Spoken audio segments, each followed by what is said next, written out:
a deer's hide or the sort of bare rug on the floor.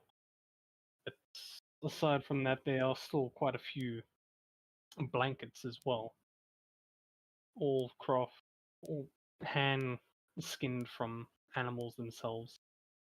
Mm-hmm. So it's very easy to find Victoria and yourself one or two rugs.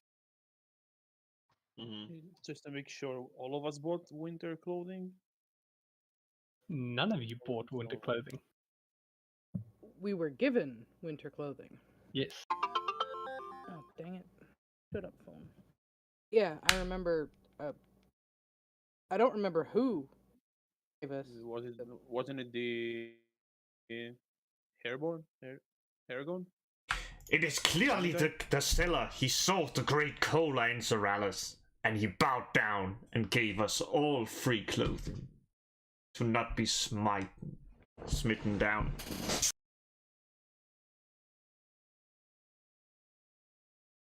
Yeah, going back on memory, I do think it was the hare/rabbit person from the first time you landed in Neloris. He gave... Yes, that little shopkeeper guy. Yeah. Alright. You all make your way down to the dining room of the tavern and see it's actually quite empty. The only other people in this room is the staff themselves and our favorite elite sitting by a table with his helmet off, actually. It's standing up straight on the table with a jug of ale in his hand. Did we see him with his helmet off yet? Never, actually. He's always had his helmet on. What does he look like? Is he young, old, scarred, fresh-faced? Snow. He looks to be in his late 30s. He has very strange snow white hair. Doesn't look natural. Almost sort of dyed, but you don't get the feeling that it was dyed at all. As there is a sort of touch, like a glowing effect. Very, very faint, but it does look like the hair is glowing, especially when the light hits it at just the right angle. Arcados is a half-orc. His skin is unusually pale compared to most other half-orcs who are relatively greenish. And you can see his two small tusks jutting out from his bottom jaw. His eyes are also, the irises are also pure white. Sort of difficult to actually see the difference between the usual color of the eyes and the rest. The only real color change in his eyes that you can see are the pupils. As he literally just looks like he has white eyes with black pupils in the middle. He has a very well-trimmed beard, also matching the color of his hair, with a heap ton of scars on his face.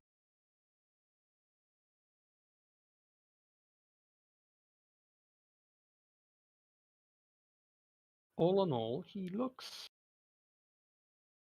relatively handsome compared to the amount of scars he actually has. If anything, it adds to his wild beauty. Yeah, it kind of does. Like, yeah, he's kind of like peeking from under a relatively thin blanket compared to the literal mountain pile of blankets and furs that Victoria is behind him. I was like, figures would be an orc.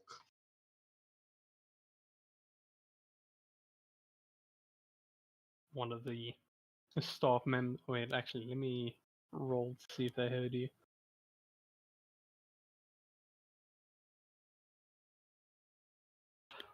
Surprisingly not. One of the staff members come up to you. Just, can I get you anything? Oh, a tall glass of marbled wine with a little bit of cinnamon would be quite lovely. I'm sorry, mister, but we don't have I your, know, I'm your just wine. giving you a hard time. I'm just giving you a hard time. Just give me a warm drink. Lovely. Lovely. Anything to eat? No, no, no. Only need something to oil down everything. Just get things going. As you wish. She turns to the rest of you. Anything you guys would like to eat or drink?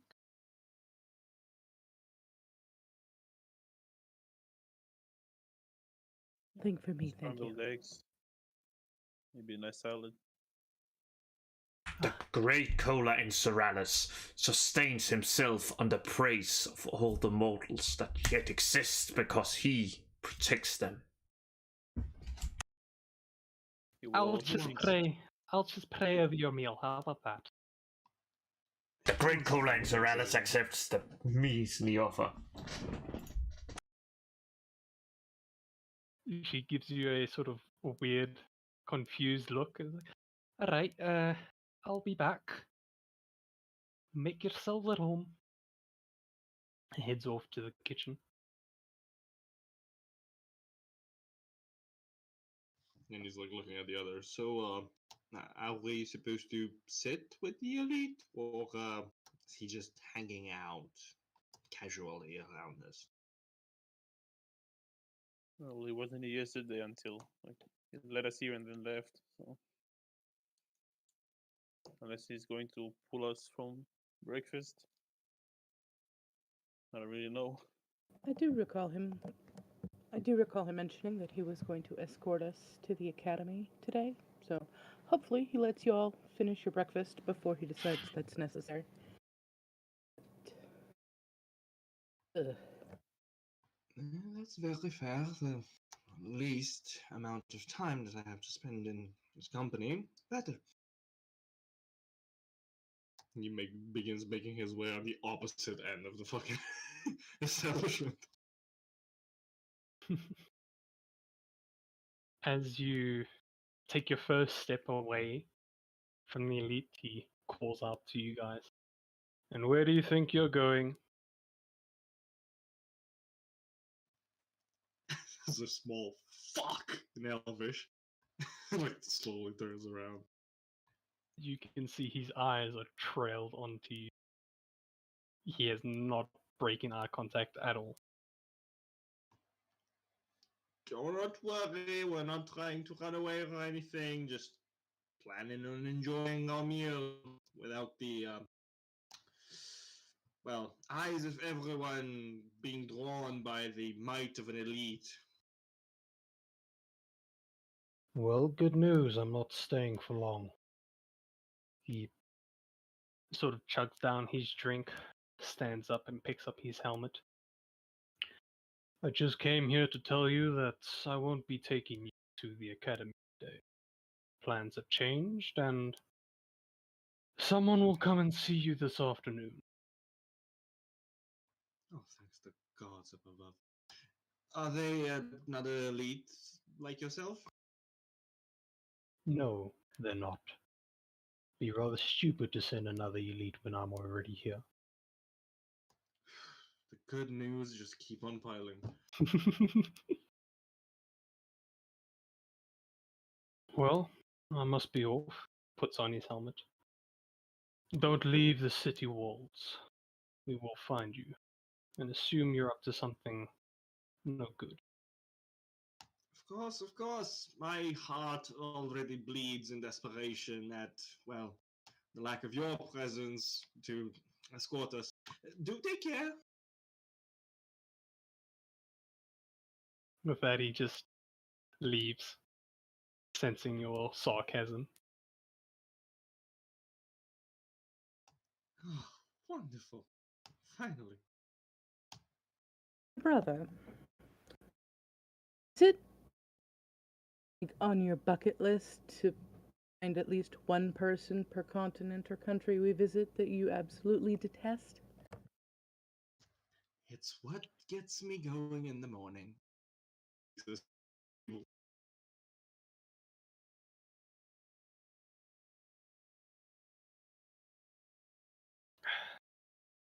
About 20 minutes later, the staff member comes back with a tray, 2 plates, and a few mugs. She hands you all your respective orders. Alright. Well, if there's nothing else, I'll be over there by the counter. You can just call me and I'll come to you. I'll keep it in mind. Thank you for your service. Gives a polite bow and leaves you all.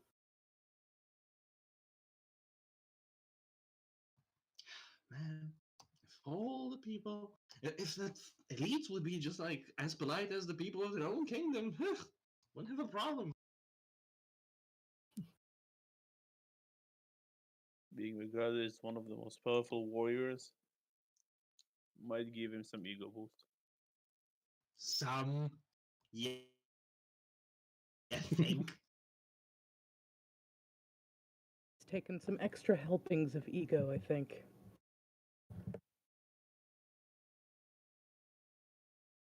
Needs to get big and strong somehow.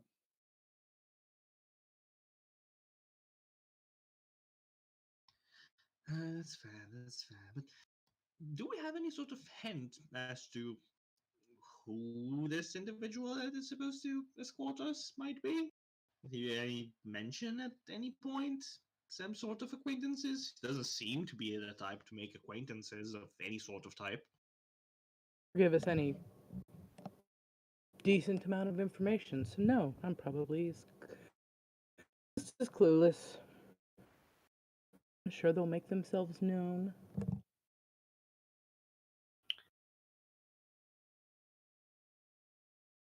Yeah, we should just be here in the afternoon. That should probably be enough for them to find us. Whoever is supposed to. Yeah, which is fair. Makes things easier. I just hope that this one has at least just a stick or a branch up their ass, and not the whole pine tree. Oh, If he's going to lead you into the academy itself, I wouldn't expect it. A man can only dream. He sips his warm drink.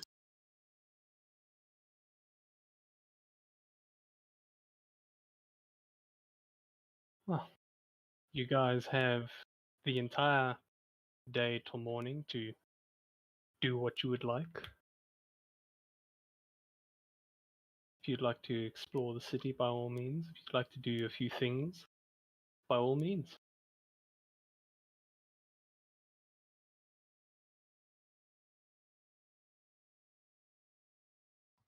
Hmm. We did get to see like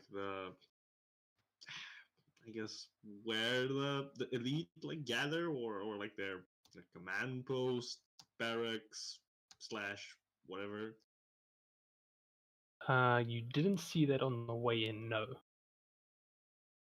All right, I know what Yen is doing. Alright, and the rest of you?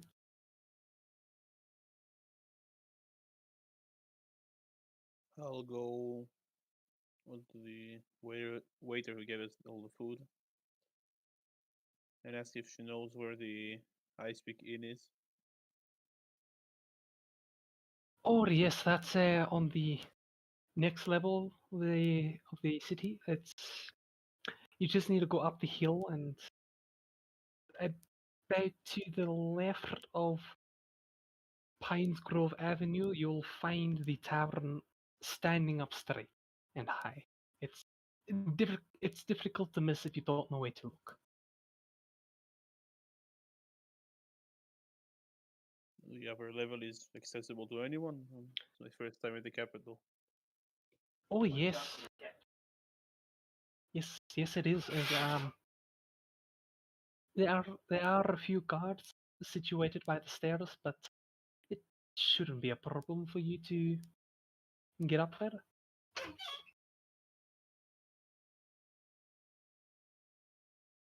Right. Thank you. Yuna and Kola? Yeah, sorry. I'm just heading back to sit with the party until we all leave. Okay. Yuna and Kola?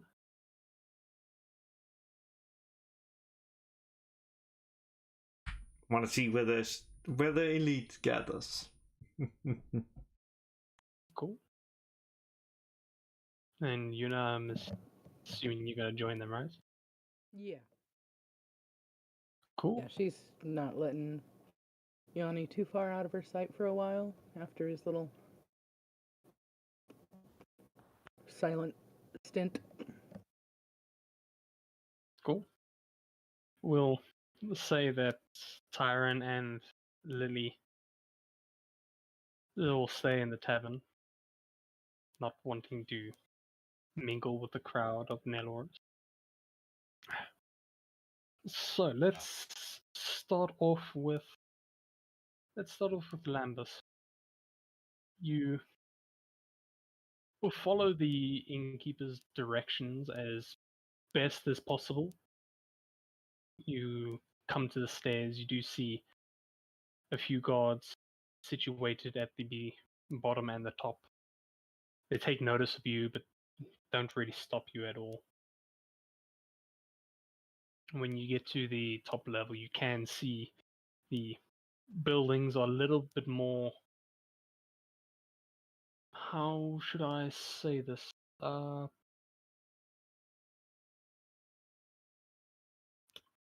More intricate than the ones below, giving you a sense that this is a place where higher individuals would usually stay. Following her directions, you look for the street of Pineswood Grove and you find the tavern without much else, or without much issue. Would I know? Sorry. Would I know how to figure out who my contact is or any characteristics? I use the sending stones if I don't know anything. Yeah, you can. I will say that your order does have a sort of secret phrase that you say. Something like it's a nice sunny day, and then you'd expect the other person to say yes, but I'd always carry an umbrella. Just something to identify each other.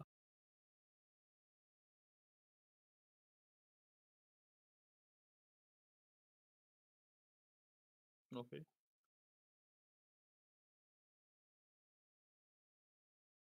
So you make your way into the tavern. Yeah. Cool. You walk in and in the morning you do see there are quite a few patrons already having their breakfast meals, sort of chatting with each other, asking each other their plans for the days. You look for a patron who's sort of alone or sitting by himself, and you see three others. One in a corner, another with a sort of hood over their head, sitting somewhat in the middle of the tavern, and then the final one in the opposite corner. Which one would you like to see first?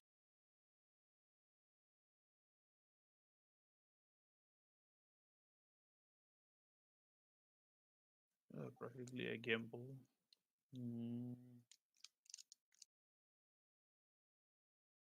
One sitting in the corner, one with a hood on his head, and one in a different corner. Mm-hmm.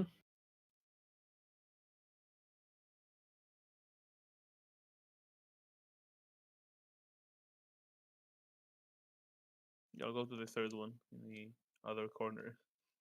Cool. You walk up to him, he takes notice and just nods at you.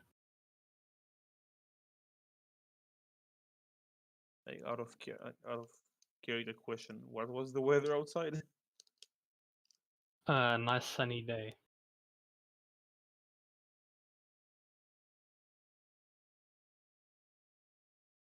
Yeah, I'll approach him and ask, sorry if I'm interrupting, but is it always this sunny here? Yes, not usually, I'd say. It gets pretty cloudy during the day.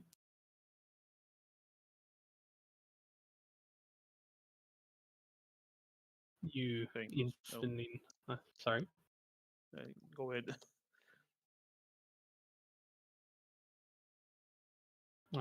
You instantly know that this is not your friend, so to say.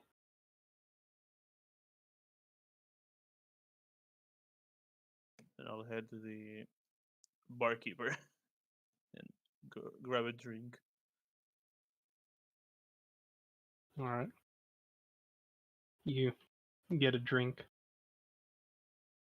You just going to wait by the bar? No, I'll go to the other figure in the corner. Cool. You walk up to him. He seems to be focused on his meal.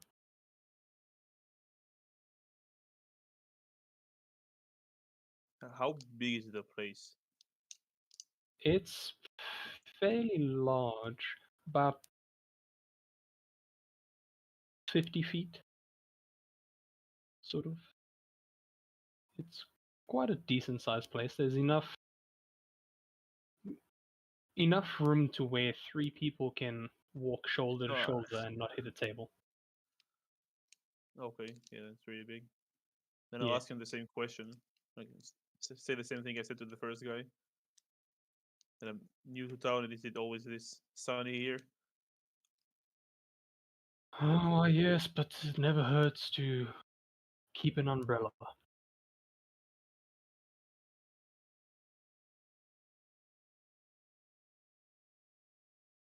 He looks up at you.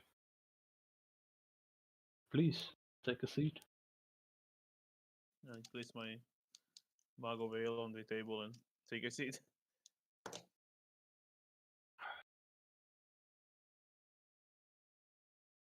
Right, let's not waste any more time. Landis, am I right? Correct? Okay. I've been given snippets of your current mission, but so please just catch me up on what you've learned so far and what you're going to be doing.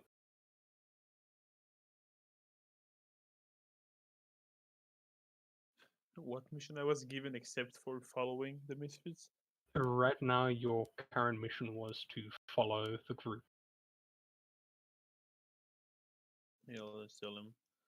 Following a group with some potential.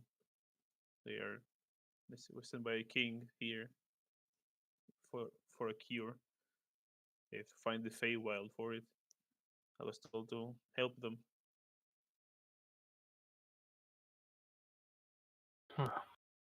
Alright, I see. So, why come here? Is there something special about Nelorus? I don't understand. You, by all means, I'm sorry about this, but our friends back home aren't really giving me much to work with. Not entirely sure myself. We're heading to the academy this afternoon. Maybe that's where I get the answers. Academy. Right. Alright, I see. Well, that's at least something good we could use. None of us have ever been in there before. This might be a big opportunity for us.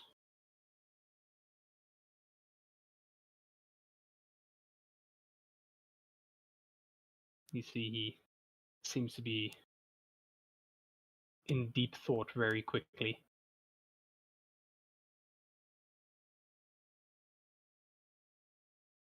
Anything specific I should be on the lookout for when I'm in there? If it's possible, I'd like you to find the rarer side of magical books. Anything that could give us a hint on the sort of weaknesses of the magic that they typically delve with. Something that we could use against them if ever Nelorus decides to try and meddle in other people's business. You need me to bring one of the books or just skim through them and see what I can find and then report? Steal them, copy them, do whatever you think you need, just get us that information.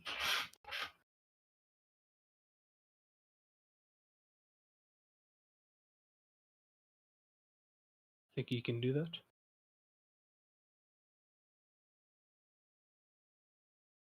Guess we'll see it when I get in there. I guess we'll see, eh? Another thing about your friend. I was given a message from everyone else to update your current mission. We need you to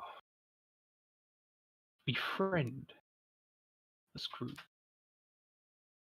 Join them if you must. And find out everything about them. Where they're from. What they're doing with their lives. What they fear. Everything you can about them.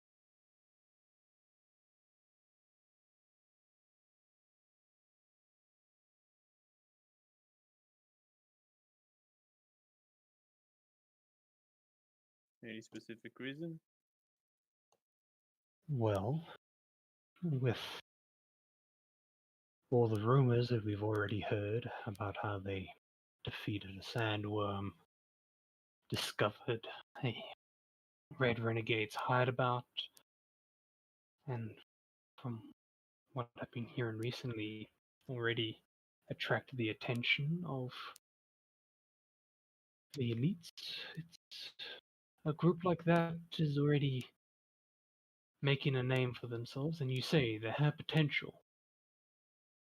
Who's to say that this potential won't grow into something dangerous?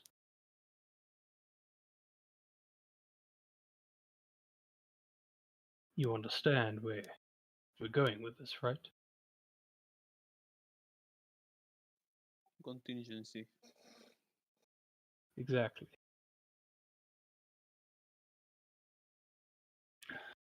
Those are your missions.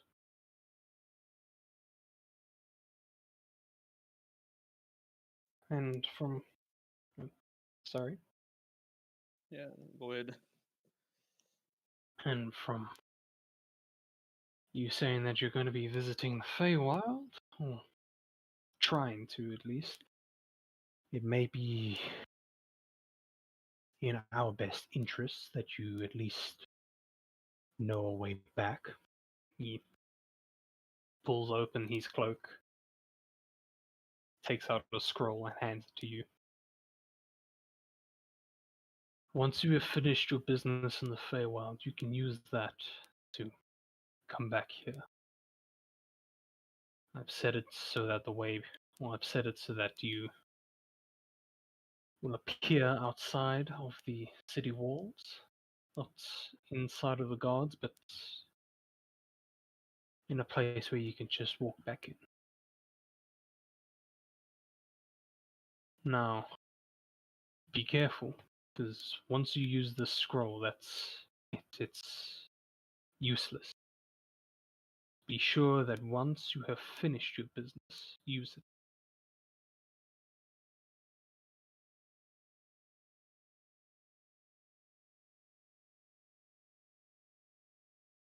And how do I get in exactly? The only way we got in this time is because the elite well, walked us in himself. Well, that is something that you'll have to figure out on your own. For all we know, maybe the elite lets you in a second time. You must understand, I couldn't really set a point anywhere else in the city. They've got eyes everywhere.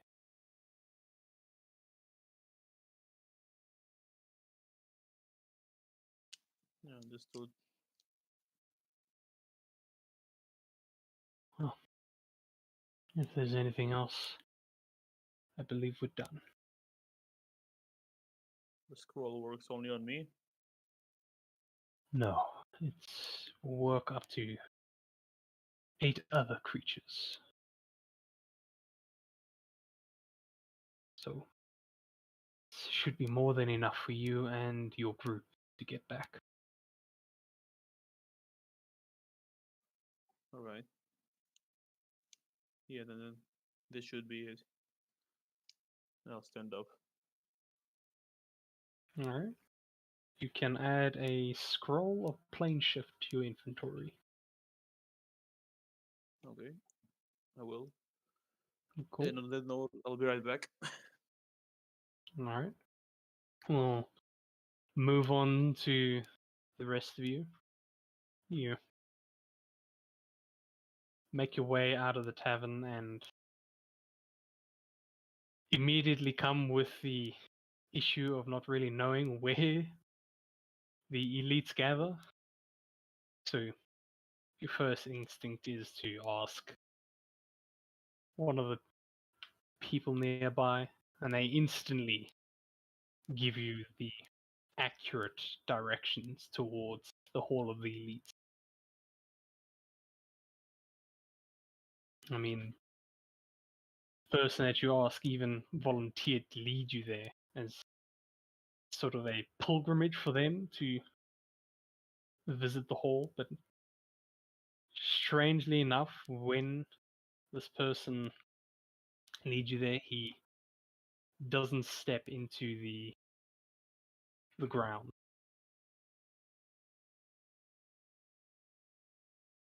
So he kind of just bow and say, it's like a sacred place.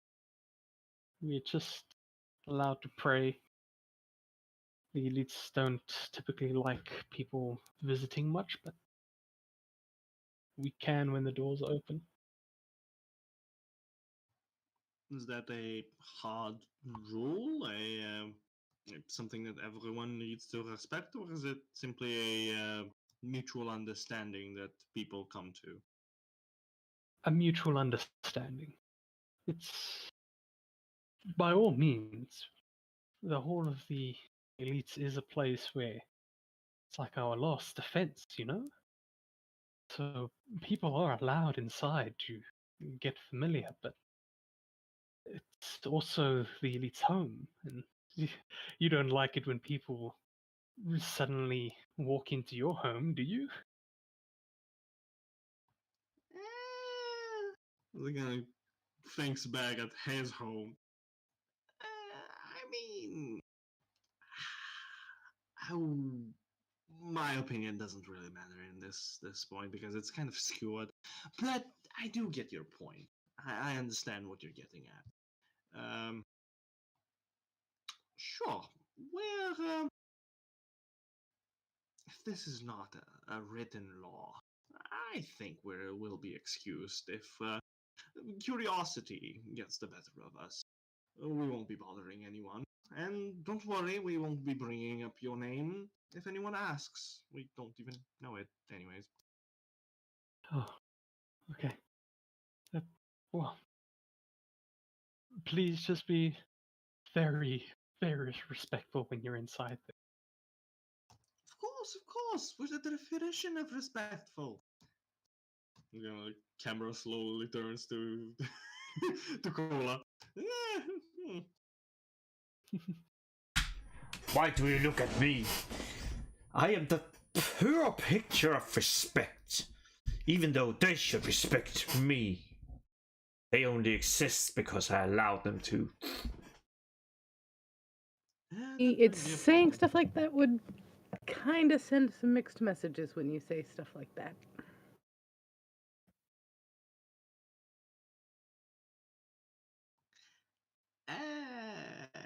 I'm willing to take my risks. All right, thank you for guiding us all this way. And Yanni will turn around and start walking. All right. Please give me a moment because I was actually caught unaware that you guys would visit the Hall of the Elites. So I'm busy getting the map now. Yeah, take your time. Take your time. We Wow. just take like a 5 to 10 minute break here then while you get yourself ready. Sure, by all I means. mean, Landis is AFK at the moment anyway, so. Yeah. 10 to 5 minutes. I'll let you guys know when I've got my shit together.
Alrighty.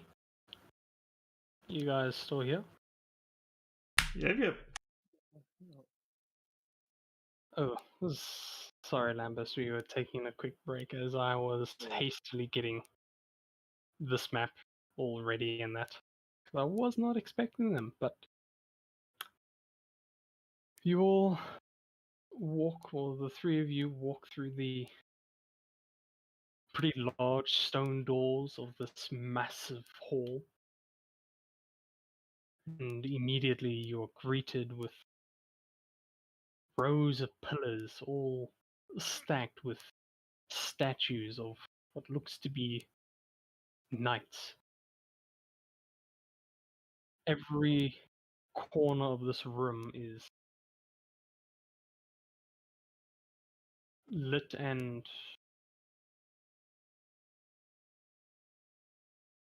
is lit by the braziers that are all illuminating large, bright flames. Ahead of you, quite a distance away in the hall, just so you know, you guys are at the bottom here. You see one of the elites walking on a very sky blue carpet, walking straight towards you.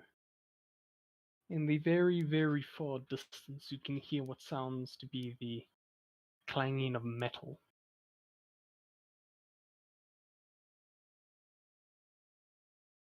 What would you guys like to do?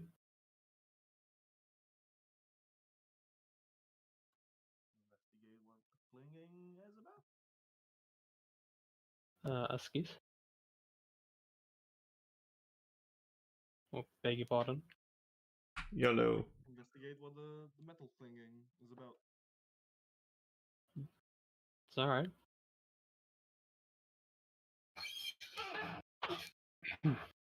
You walk forward and pretty much immediately stopped by the elite. You didn't even get a quarter of the way closer to the inner workings of the hall when the elite stops you, holds up his hand. And what makes you think you can intrude in the sacred hall? Well, weren't no guards at the entrance, no locked doors, and based on my own understanding, and from what I've heard, there's no solid law forbidding anyone from entering. We're not, trying to intrude or anything, so if our presence here is a bother, we can just leave if it's too much.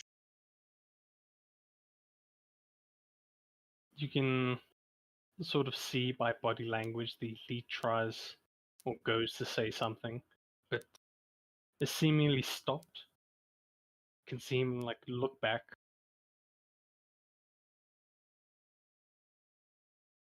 Why is it you've come?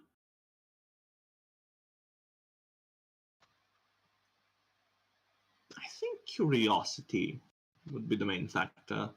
Yeah.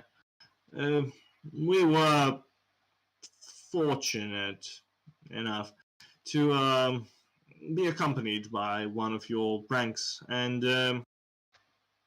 let's call it a morbid curiosity that we've heard a great deal of things, and your kinsman displayed quite a lot of proficiency to back up those legends. But having the opportunity to be in the city that originates your order, we, at least I, couldn't hold back my curiosity to see what life is like in here for the feared elites.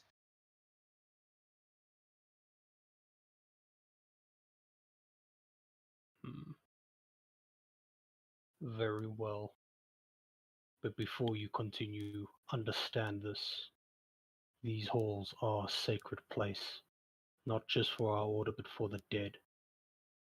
Speak ill, and you will be executed. Do I make myself clear? Loud and clear, sir. With that, the elite turns around and starts heading to the other side of the hall.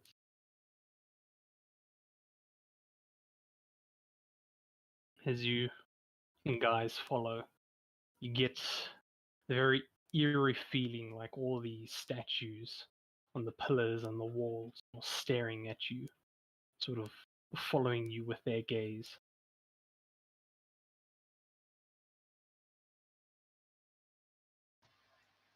Well, this reminds me of back home. Man, is it just me or this guy seems a lot more reasonable?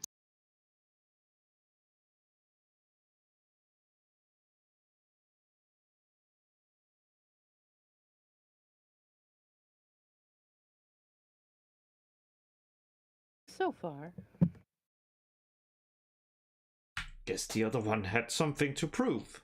Or he was just enamored by the great presence of cola. Oh, I'm certain most would react and respond to things in such a manner when faced with the greatness of cola.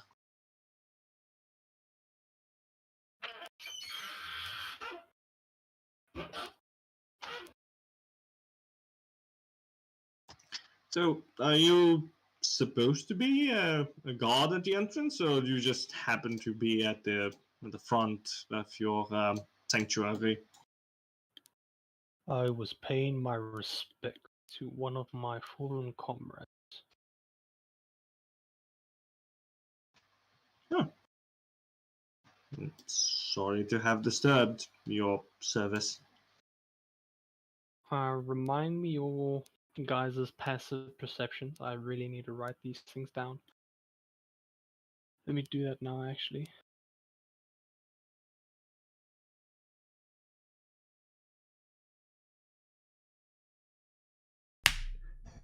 Wait. 14. Ready?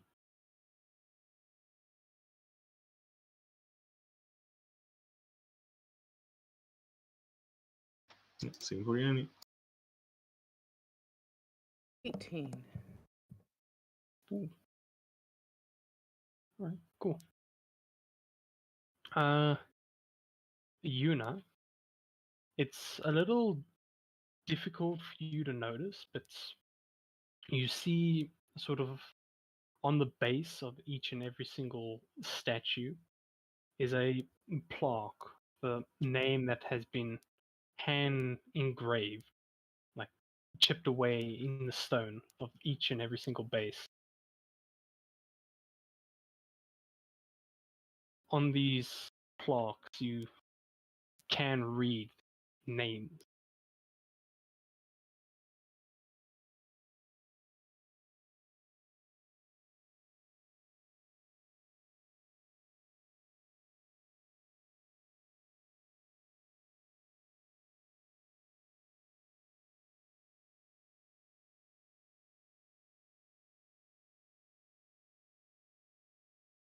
Appears quite a few have come and gone in the ranks. I don't know, something about this place makes me feel quite at ease.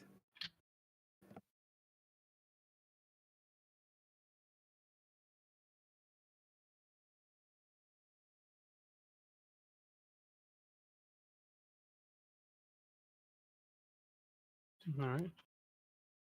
As you approach the doors, the sound of metal clanging together gets far more clearer. You are able to identify its sounds like this, the clanging of swords hitting each other.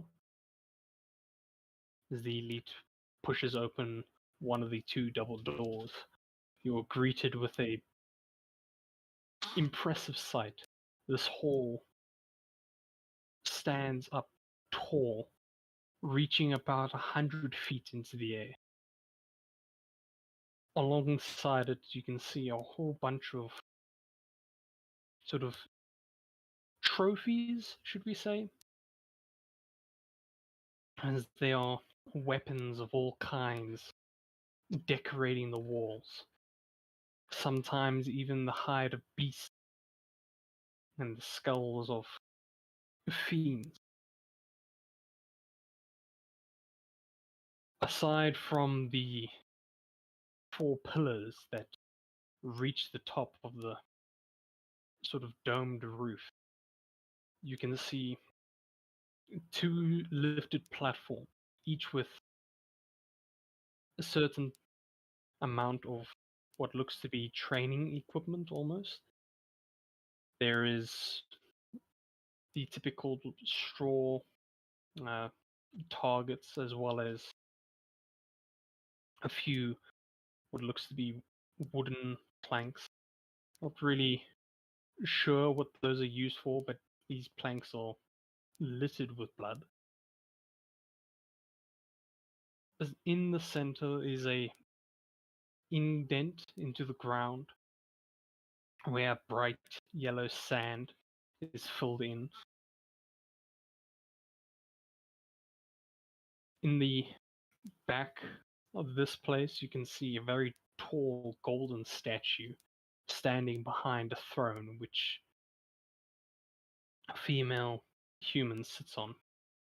In the front, much closer to you, you see another golden statue, much smaller than the one behind, but still pretty impressive in its size.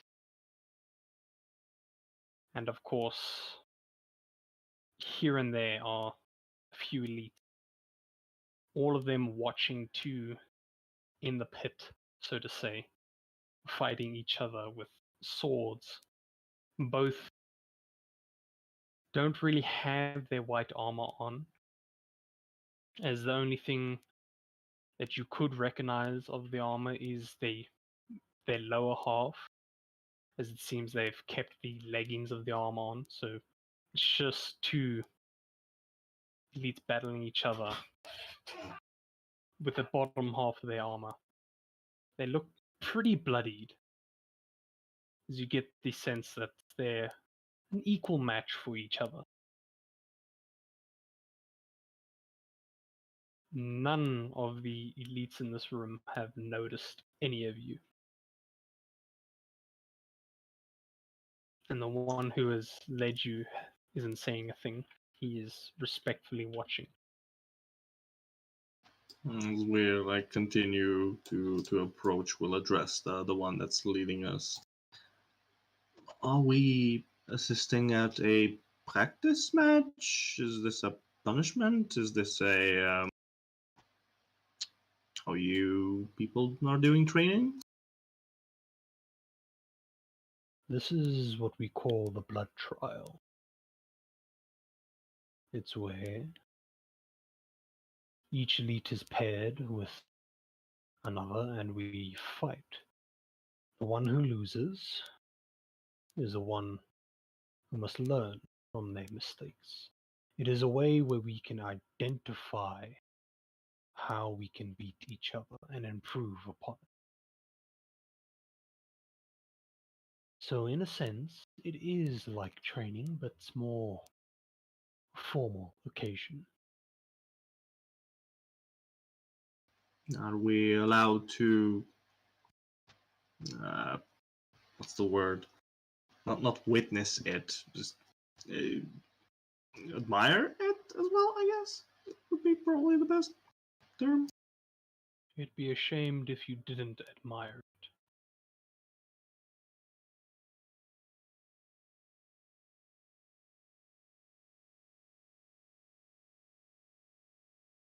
As sorry about that, the music just went out. Yeah, that's fine. Yeah. As you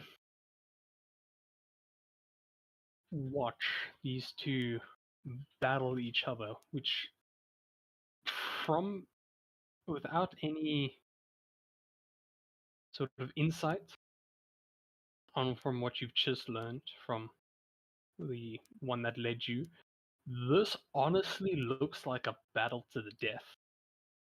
they are pulling no punches with each other. You can actually see some pretty nasty wounds on each other, as the ground is also littered with their blood. The one on the top right sort of charges forth, while the one on the bottom left kind of parries his attack. You can see her fist sort of enveloped with a cold ice, sort of sharpening to a point. She tries and stabs him in the chest. He very quickly dodges out of the way as the two keep going back and forth, trying to get another hit on them, as it looks like they can only take one more hit at this point. As barbaric as this whole scene looks to you, it's also beautiful in a way.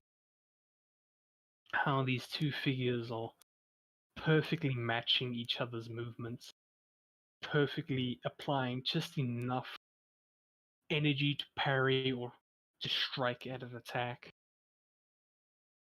But before long, the female elite is able to catch the other one's blade with her hand, sort of sacrificing a bit of blood as it streaks down her arm. She's able to pull it to the side and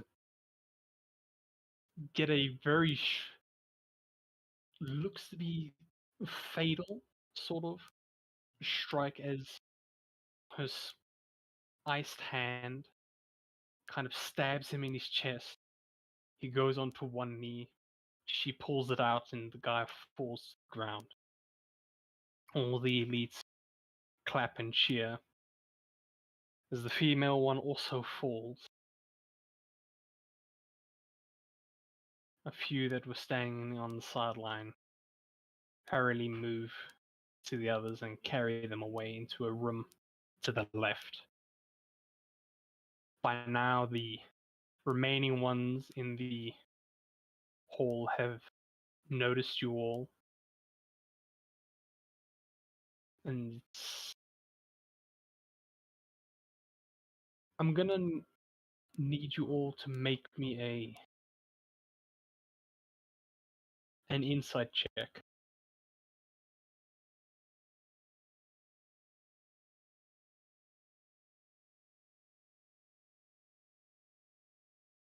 Yep, figures.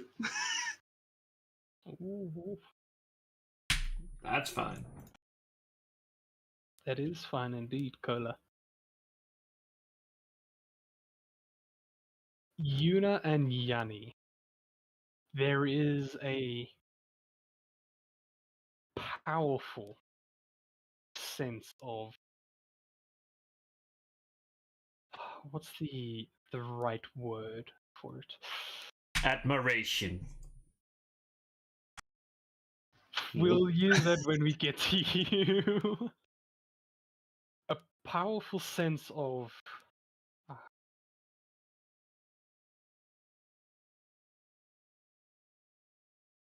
unwanted presence. You also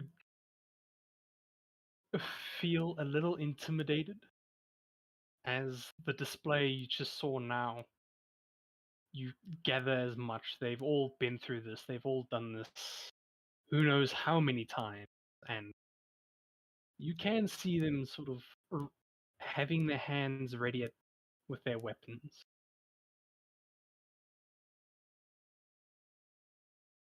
As for you, Kola,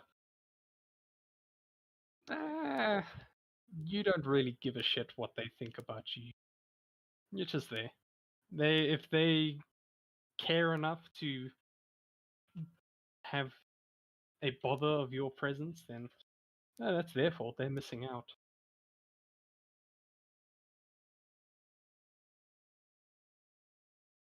One who guided you all steps forth. Brothers, sisters, we have visitors. None of them has broken their gaze off you. Even the one sitting on the throne. Anything you guys like to do?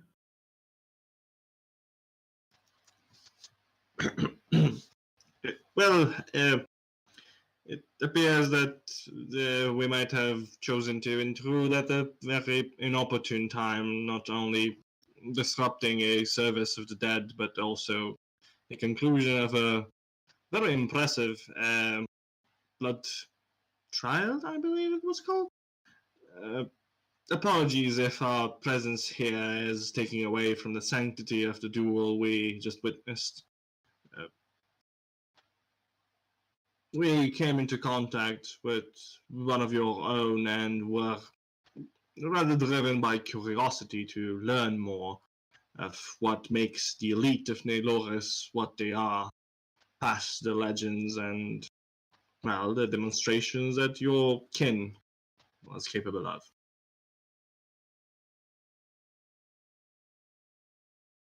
The one on the throne stands up, walks towards you guys, but seems to stop in the pit. And who is foolish enough to walk into the sacred halls? Well, taking into account or assuming that you are in possession of a rather efficient information network, I believe that you would be familiar with the name that our group goes by, namely the Misfits. Here on official business from the Reen. Yes, I've heard you are here to find a cure, so to say. Or attempting to. We, well, have been allowed access to the academy, but we are currently waiting for an escort to get us in there. We wouldn't really want to cause any sort of trouble, so in the meantime, we decided to learn a little bit more of Nevoris, and what better place than here?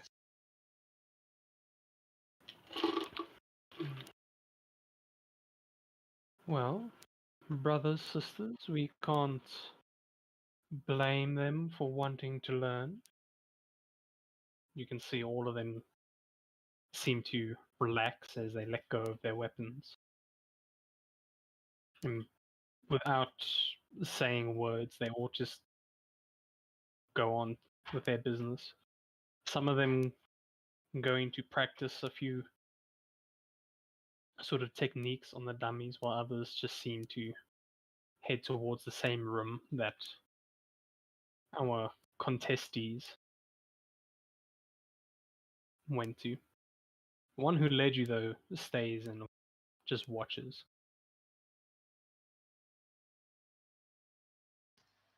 Yeah.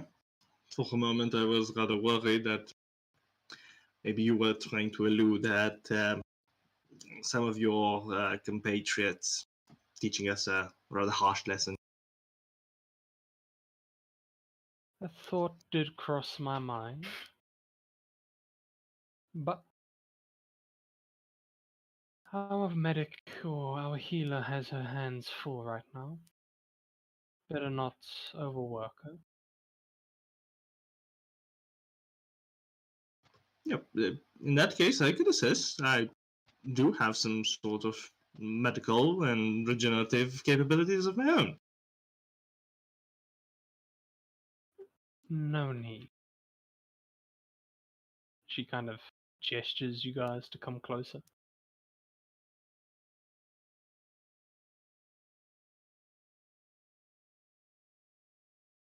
Passing the guy that got us in and stop at the edge of the pit. She motioning us to get in the pit. Make an insight check. Fuck. Come on, big money. Oh, big money. You get the feeling that if you enter the pit, you will be in for a world of hurt. Right. Okay. Like how Gola just takes a step back.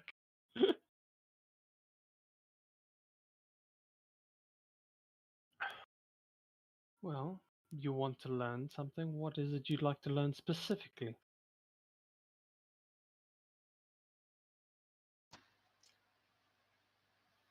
Uh,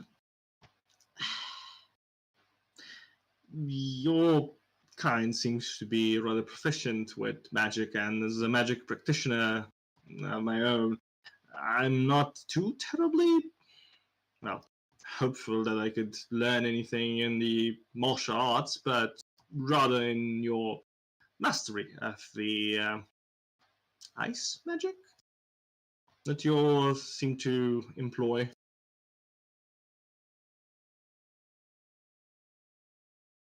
Yes, you are very familiar. Seems you're familiar with what we are capable of. Mind Well, me asking who was one of my brethren that you've met before? shit, what was his name again? Arcados. ah, your brother that was so kind as to keep us company was Archaeos.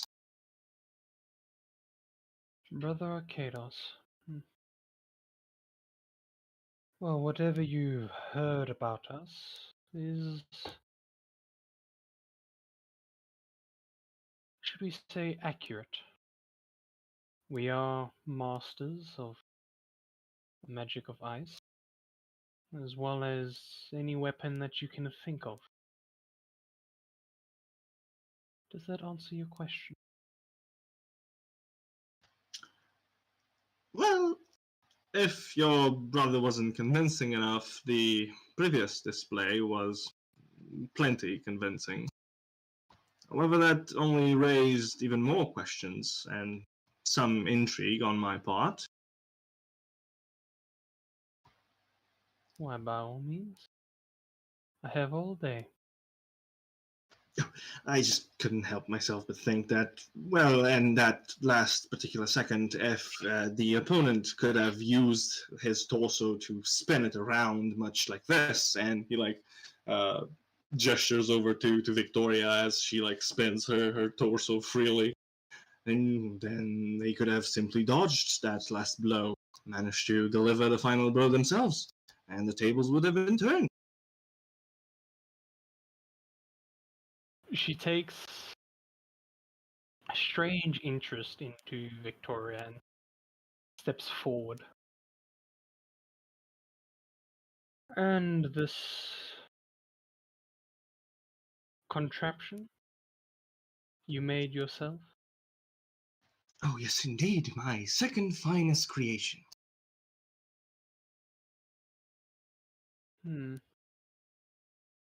If you'd be so kind, I would like to test the capabilities of this contraption myself. Uh, mm, Just kind of looks very hesitant considering the Victoria being knocked out in the fight, previous one. I am rather reluctant to agree to that, as damage might be irreparable if one of your caliber could, well, test it thoroughly. I'll be sure not to damage her beyond the point of repair. Hmm.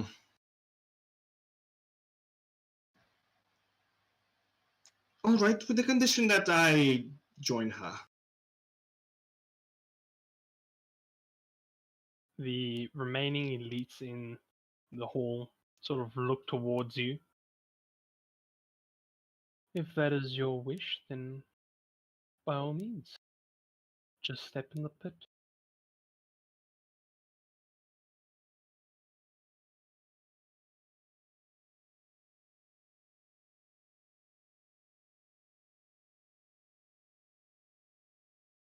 Just as he's making his way down, he'll turn to to Yuna. make sure at least my head makes it out of here. Make sure we at Try. least burns the head. Noted.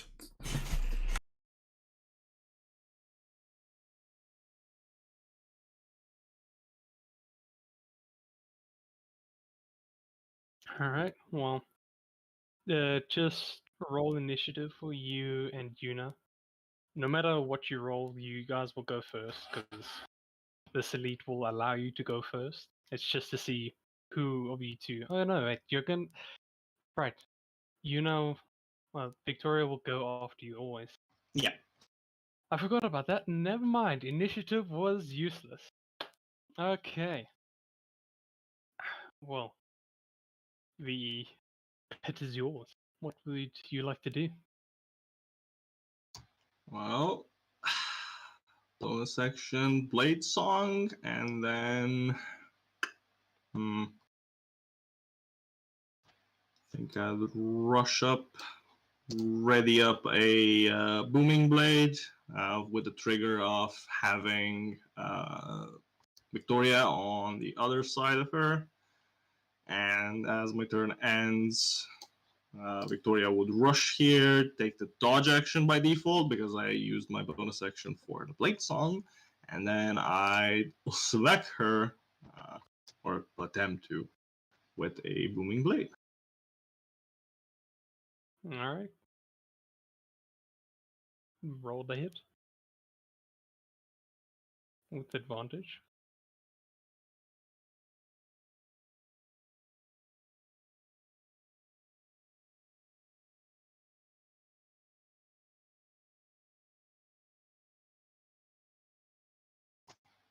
Well, 25, surprisingly enough, just hits. Hey! So you, it is 8 then 4, right? Yes. So 12 damage total. Yep.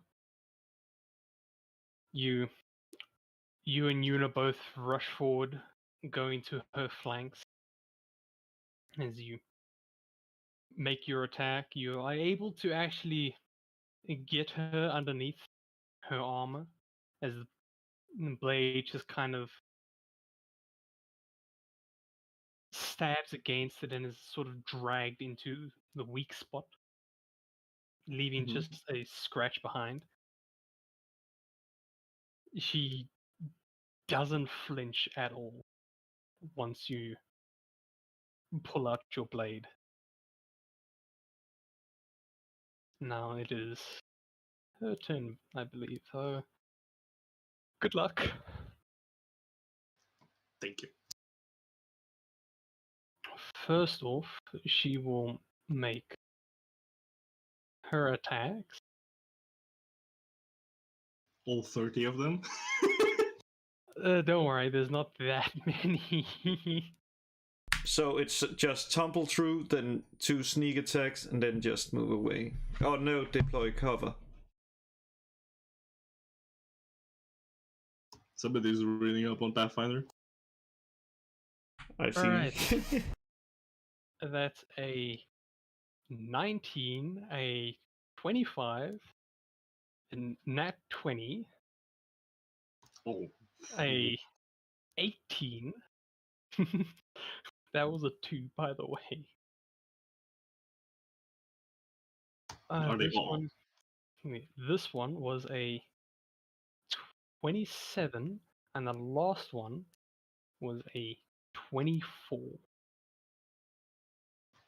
The 3 of them are going into you, 3 of them are going into Victoria. Okay. You would use my reaction for shield. Can I? No, because I was holding my action for Victoria to move in for the spell, so I cannot shield it. Do they all hit? Depends which ones go to. The lowest was an 18, right? Yes. Yeah, all hit. Okay. Just give me a moment as I roll. So I'm doing the first 3 that has gone into Victoria. That is...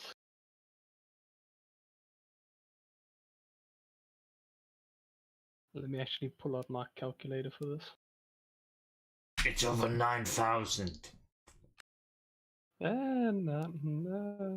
No. Oh, those against Victoria would be at disadvantage, by the way. Because of the Oh, dodge. It automatically dodges once I don't order it with my bonus action. oh, okay. So a 24, 18, and a net 20. I need to roll again. Aha! Oh, Victoria may live. We'll see. Yeah, I wouldn't get my hopes up. Okay, that's. I got another nat 20 on the same roll for the nat 20, so it's a nat 20 either way. Oh, that's bullshit.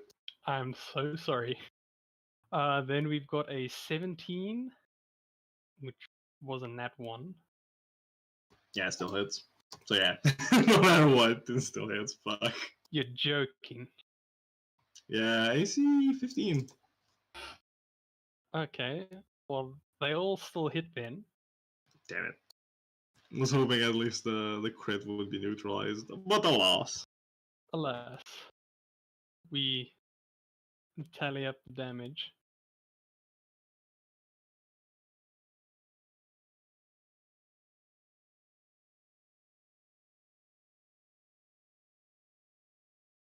Woof, okay. And let me just tally up yours.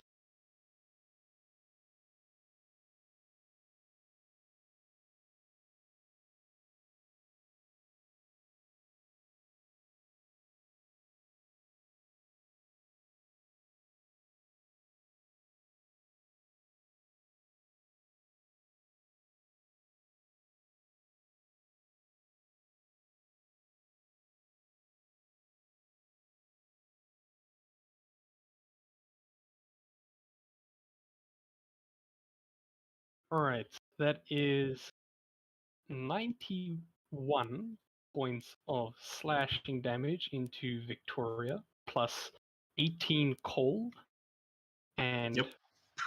Good. surprisingly, I rolled shit for you. So that was that was 38 points of slashing damage for you and 12 points of cold.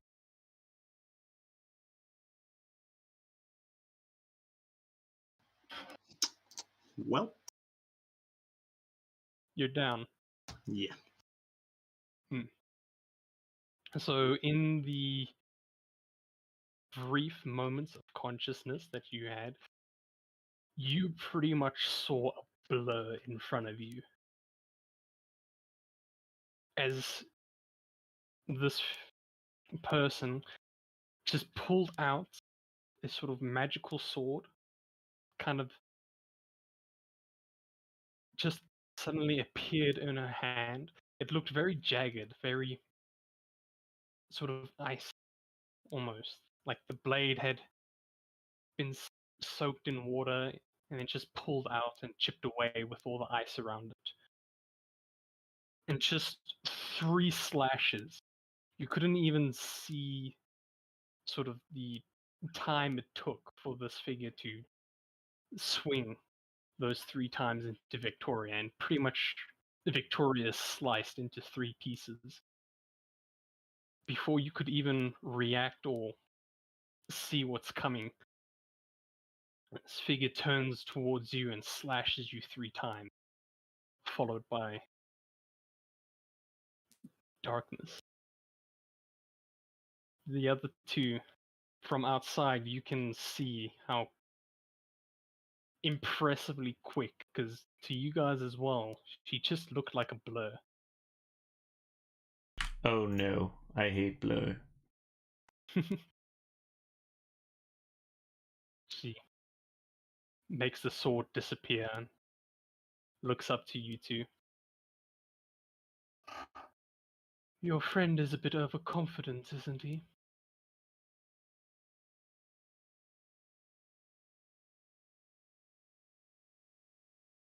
My brother can get himself into some reckless situations sometimes. Yes, it appears so. She sort of pulls out what looks to be a nice purse, very uniquely decorated, and opens it up, pulls out a small vial of a red liquid, and just pours it into Yanni's mouth. You receive, am I right, a potion is 2d4 plus 4. Maybe it's 2d4 plus 2. Ah. You receive 7 points of healing. And you are now conscious. You wake up and see the figure just standing above you, holding or putting away an empty vial into a small little purse.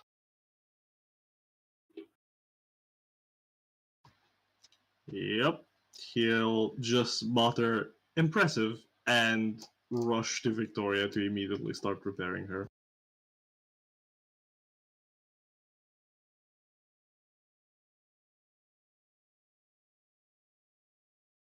I must admit, I am surprised you actually got a hit on me. And with that, you have impressed me. Though I must question your sanity. I'm thinking you can, with your contraption as mighty as it is brittle, able to take on one of us. I'm assuming you're going to try and use mending on Victoria. Yep. Well, thanks to the very clean cuts, you don't need to look in the sand for any bits and pieces that may have splintered off. These are extremely clean cuts. Like, as if she was built like that in a way. So you're able to just literally piece it together and slowly use mending to bind the cuts back together. As he's like knelt down and using his magic to repair it, he'd continue his talk with the elite. I'm afraid that you are under a very, very big misunderstanding. Never did I hold the ideal of actually surviving, nor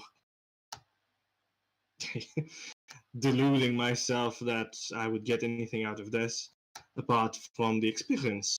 I wanted to actually see for myself.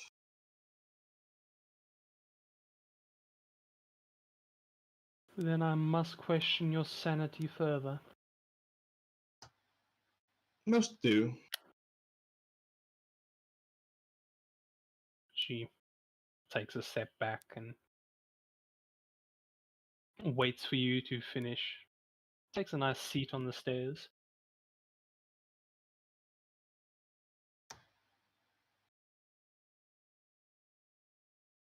I presume. I presume you're the acting leader, uh, either of the ceremony or the organization itself. Believe that we gave our collective name, but nobody introduced themselves with proper etiquette. Well, if you tell me your names, I will tell you mine. This honorary noble titles don't really hold that much sway in this arena, I presume. So, Yanyalor or Yanni would be more than enough. Her gaze moves on to you, Yuna and Yukola.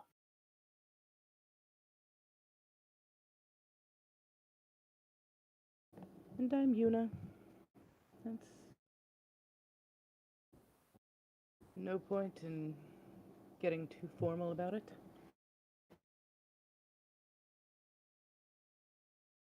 And you, intriguing little owl? I am the great and powerful Cola Inseralis. Of course, I do not need to talk about the many things I've done in my lifetimes.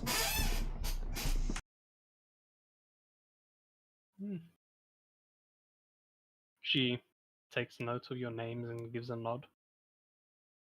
Well, Yanni, you are correct. I am the acting leader of the Order of the Elites.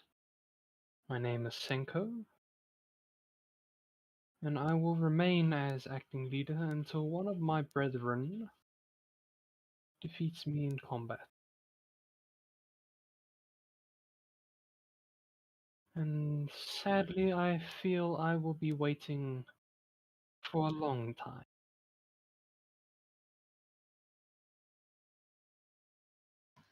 Now, if it is only your kinsman, then I'm afraid so. Yes. Senko did take notice of your pacing, Eunice. It's alright, you can step into the pit now. The only challenger in there is your brother, and I doubt you'll fight him. I might if he keeps pulling off stupid stunts like this.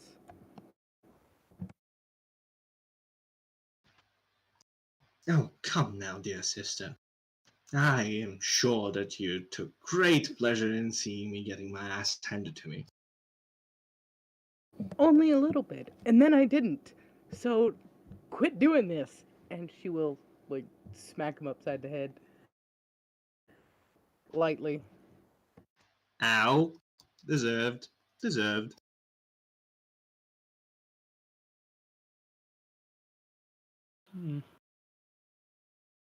Yuna, based on the intricate details I see on your body, are you a creation of your brother as well? Most of me, yes.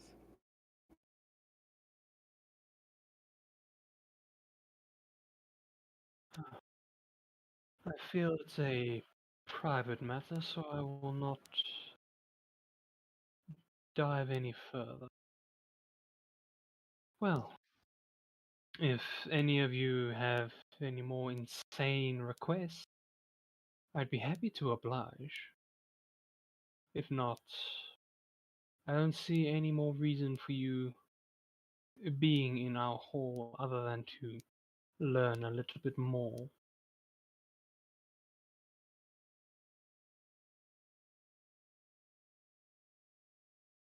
Well, considering it took only the brief spectate for one of your kins combating one another to gather enough information to get a hit in, I think learning a little bit more would be beneficial to everyone. Very well. If you have a question, by all means, ask away. She has a very calm sort of energy about her, even though she literally just kicked your ass. She's not as, should we say, prideful as Arcadus was. She's more humble in a way.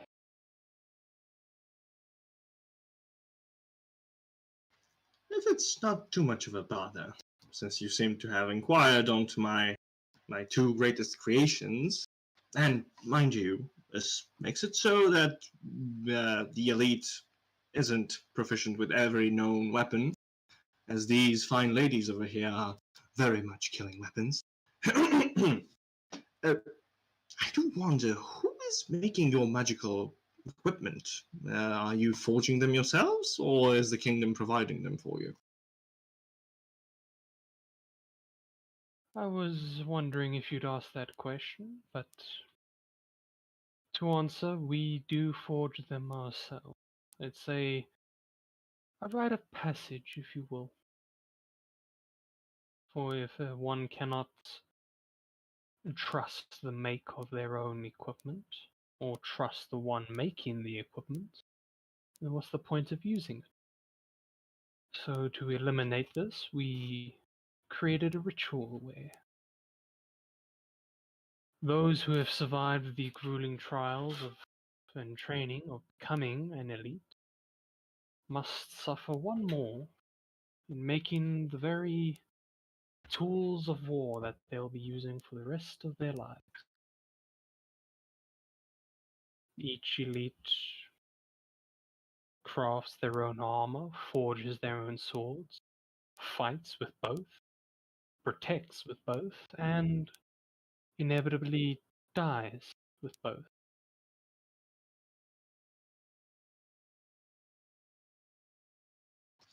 See, if your kin would have mentioned this earlier, I would have been very, very grateful and would have made the trip so much more enjoyable. A craftsman yourself? Very much so. It's like it presents you.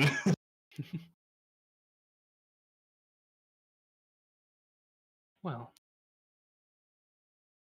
I'm afraid if you are wanting to learn how we go about making our equipment, that is something I cannot answer for you. It is a secret trade, one only known to those in the Order. Completely understandable, and I wouldn't push my luck on that regard. Just knowledge that each and every single one of you is not a, how to put this, senseless, arrogant, prideful murder machine that goes around intimidating everything and everyone, but rather a sensible craftsmen of their own coat of arms and armor, makes things a lot, a lot better, at least from my perspective. So that information alone is of great help.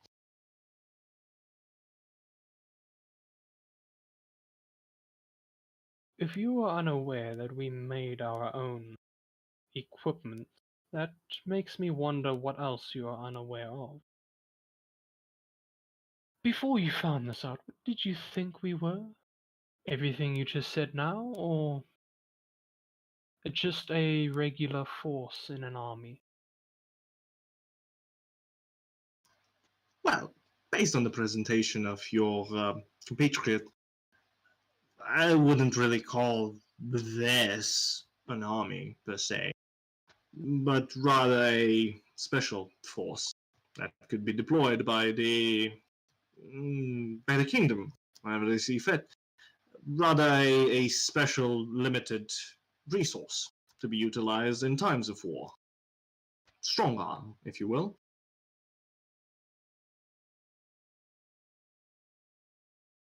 But based on the hallway that we took upon entering, further conversation with your reluctant compatriot, and learning more of the legends and tales from Neloris itself, I think you are standing for more of a religious sort of paladin order. I don't know exactly if you are dedicated yourselves to a specific deity. Don't really strike me that, but rather more upstanding to your own morals and order and code. Do correct me if I'm wrong.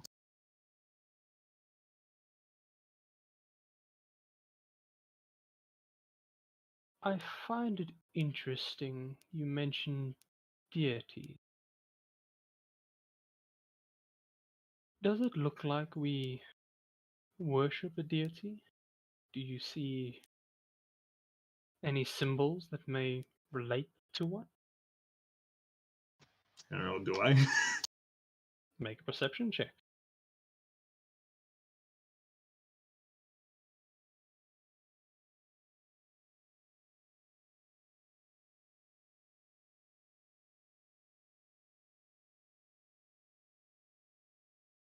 Alright, with a 20, you are.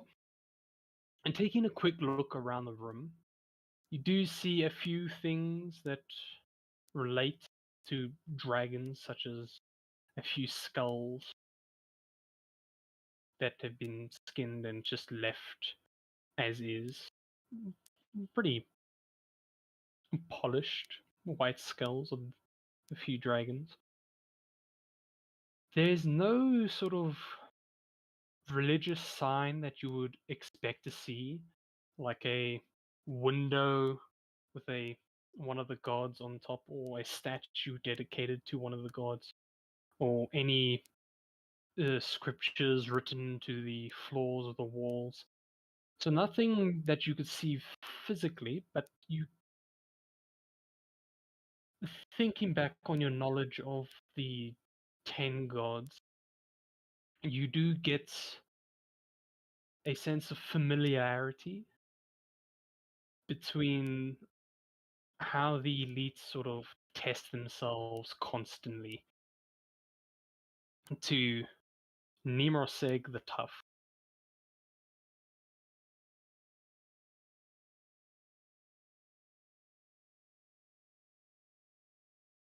You know Nemroseg as the god of ice and natural disasters, and that he is pretty much responsible for all the main natural disasters that you would expect to see in the world, like a volcano eruption, a tsunami, an earthquake. Anything that has a sort of devastating effect on mortals, he is responsible for. Well, to answer your question, one would have to extrapolate that the elites can be considered, by extension, natural disasters, ergo leading me to believe that you are somewhat following in the teachings and ways of Nimrod Say, but I've had a little bit of dabbling in religion, and well, this doesn't really strike me as a highly pious, heavily religious organization that you are presiding over currently, but rather one that follows in on their, well, set of morals, practices, ideals, and pursuits. I do like your reasoning, but you would be correct in saying that we don't really pay homage to Nimrosig. However, he is our favorite deity. We do respect his willingness or willingness. My tongue is not working today. Willingness, I think. Willingness to do what the others prefer not to, and actually test his children. We, on occasion, Neloris as a kingdom, have had its fair share of natural disasters. We even once had a figure come in here who gave us a run for our pride, should we say. He took on 3 of us alone and almost came out on top. But that being said, we don't worship a deity. To us, our deity is our king. Everything we do under his order. Everything we do is to protect him and his people.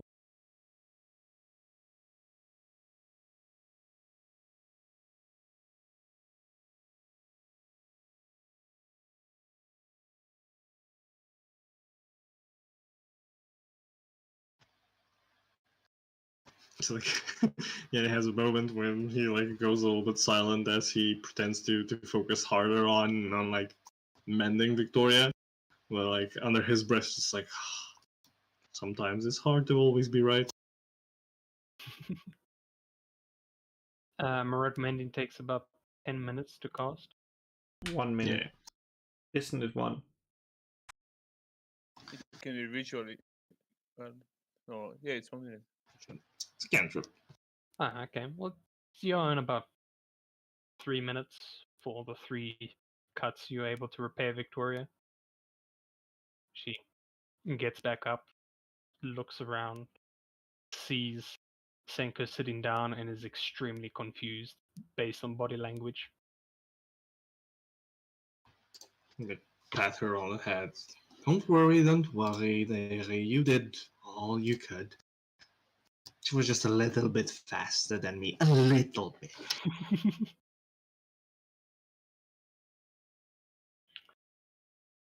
You did great distracting her for me, though.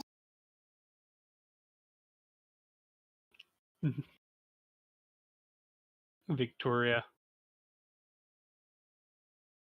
tilts her head in confusion, but shrugs it off and just gets it back up.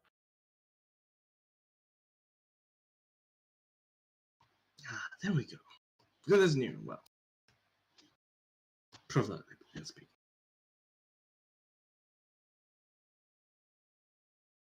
Well, if you're going to ask for a tour, I'm sorry, but I won't be able to give you said tour. If you're going to ask any more questions about the order, please do, and I do ask that you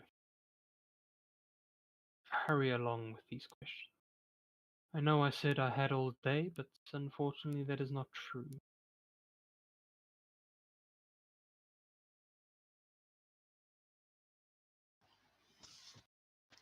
Well, my questions have been answered, and in a very prompt and positive manner. I'm quite thankful, and from my point of view, I do not wish to impose even more, and take even more of your time. Her gaze goes to you, Yuna, and Yukola.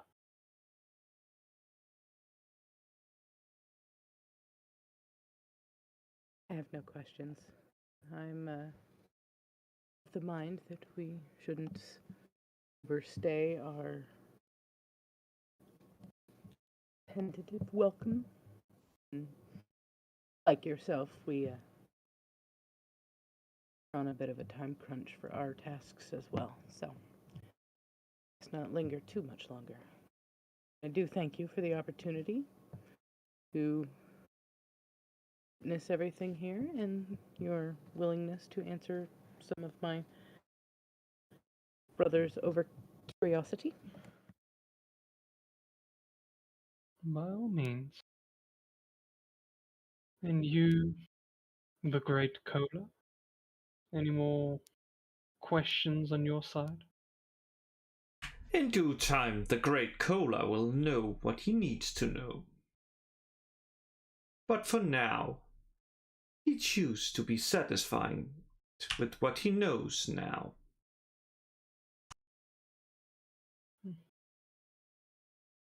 She takes note of what you say, gives you a nod. Well, if that is everything, Brother Markoth here will show you out. With that, she stands up and heads up a flight of stairs behind the statue into another section of the hall.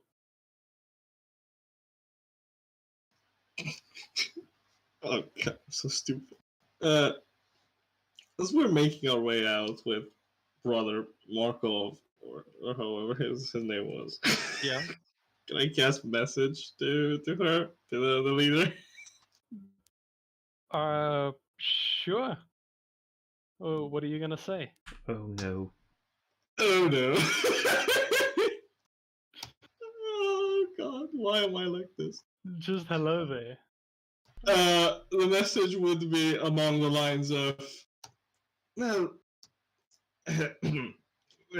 still very much hurt, but since I did manage to get a hit in, I would like one last question. Are you more of a wine or a beer woman?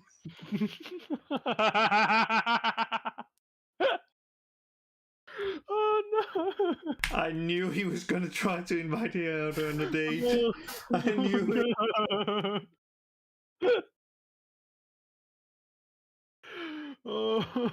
And it was then the head of Yanni left his body. It was then his soul just suddenly traveled to heaven. Oh, um. Oh god, actually, I don't know what to do. Let me actually just roll for this. Do we just have to run out of it? Out of you? Well, pick odds are even. Always with the evens. Alright, I'm gonna make it so that you can see this roll as well. Yeah, Well then. baby. So your question was wine or beer, right? Yeah, if she's a wine or a beer type of woman.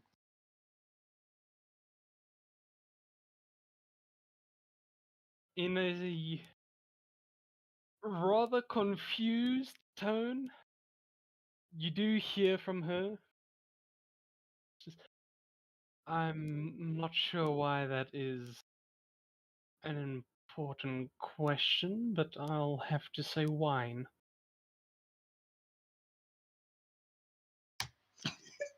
Refuses to elaborate. Doesn't force his luck. Turns like, oh, yep, that's all I need to know. Oh, I feel like you're just gonna rock up one day to the hall, see them busy training, and just, I brought wine! Yes! Oh, I came back for round 2, but this time I got wine!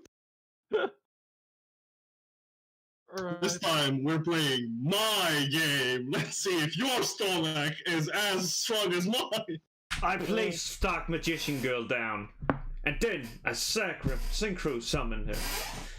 To summon Dark Magician something something bullshit number 12. And since you can't damage number 12, you lose since you don't have any numbered cards. You should never have trusted in your foolish cards.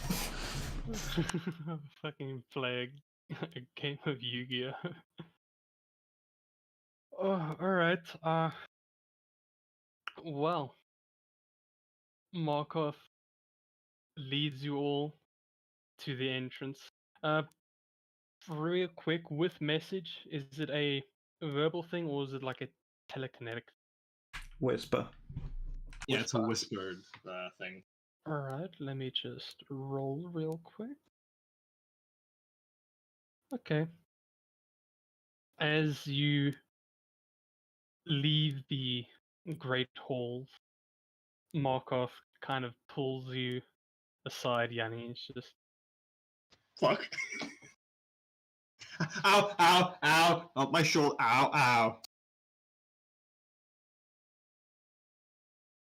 he actually takes off his helmet and you can see a genuine look of worry on his face. Just, are you sure you want to get her a drink? Oh, you heard that. I mean, why not? She seemed very nice and accommodating. I just wanted to do a nice thing when I come back here. So you're planning to come back? Yes, why wouldn't I? Nothing more for you to figure out? Well, yeah. But still, you guys are warriors, magicians, and craftsmen. You guys are great. And scholars, don't forget that. That too, sorry.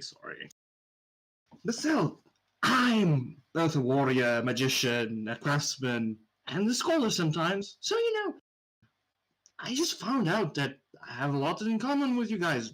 Not want to sound, disrespectful or anything. I just got my ass handed to me. That's past the point.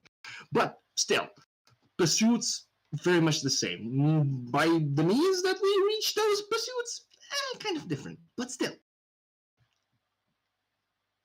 He nods and puts his hand on your shoulder, sort of looking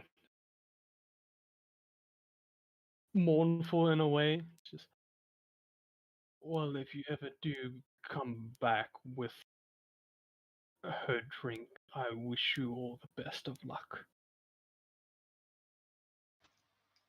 Did she drink all of you guys under the table or something?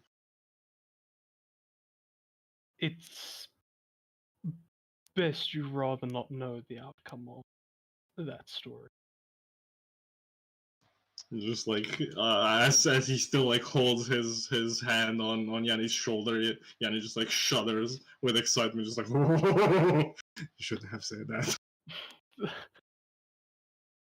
Well, off you go. You are, of course, welcome, but try not to visit regularly. Of course. Don't abuse the hospitality. All right. And with that, he lets you all leave, closes the big doors behind you, and now you're back outside of the hall. What would you like to do?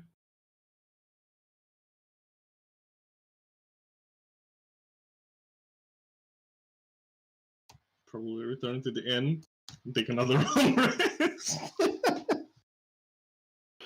No. Oh, God. Okay, You are, let me just spend some spell slots in healing. Jesus Christ. you are going to get yourself killed. I can tell you that now. Yep, and I'm fully embracing it. All right. You all make your way back to the Skilled Ice Tavern, where you see Lambus is waiting inside. He has a table for you guys. I'll say Lambus, while they were away, because it took you guys a bit to find the place as well, is witnessing the fight that you saw took 2 hours to watch. It was a long ass fight. So Lambus, while they were away and while you found found a table, you were approached by a woman in a very decorative armor. It's got a lot of uniqueness to it, but very subtle as it was covered by a cloak. Bright smile on her face. Ah, excuse me, but I'm looking for the Mythfits. Have you seen them anywhere? Yeah, assuming she didn't approach me immediately as I walked in. Oh no, she's will been do. going from table to table, and it's just come by you. Then I'll be writing in my book what I was asked to do, all the information I have on the rest of the party. Then I look up, I just close the book and put it to my side. They went to visit the place where the elites train. They should be here by the afternoon. Oh, are you good friends with them?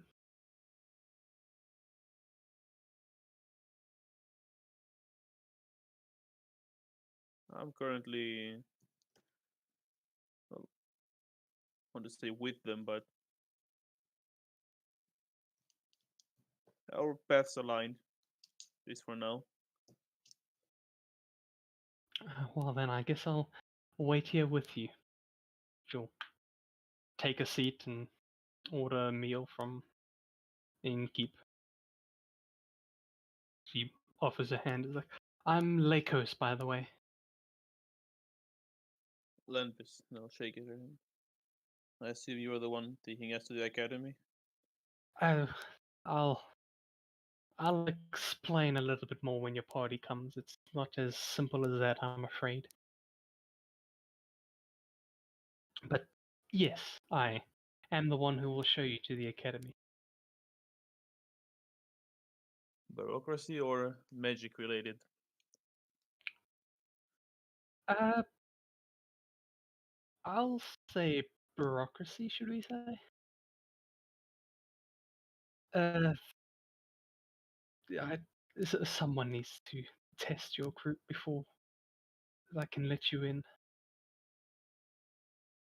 You know, it's like, make sure that they're worthy enough, and the nonsense.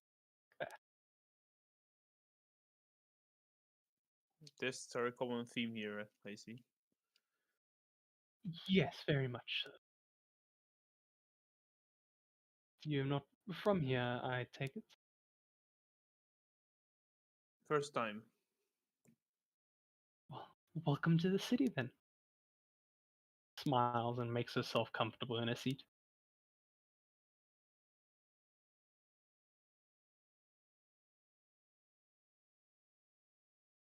I'll just open up my book and continue writing and just ask her, and what do you do exactly?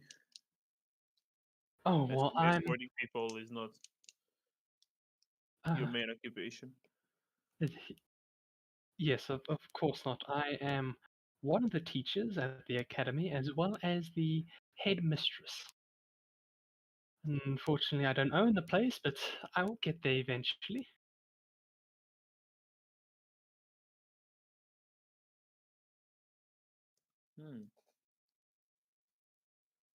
What do you specialize in? Oh, me. I specialize in the arcane magic of ice summoning. You know, creating ice from thin air. It's a much tougher process, or well, a simpler process than what it sounds like, but it's very complicated, or can get very complicated. And she starts going on a rant about how it doesn't just take magical energy, how there's also a bunch of different forms of ice that one could create, such as your regular ice that you would freeze in a deep freeze, or even the strong blue ice that is rarely seen. She goes on a tangent, very long tangent. What season would it be at the moment here? Season. Yeah, is it winter or summer? I don't know. Maybe it's snowing all the time here. It is summer, but it's still snowing. It's snowing a lot. It hasn't stopped snowing for Nellora. They are a kingdom of ice.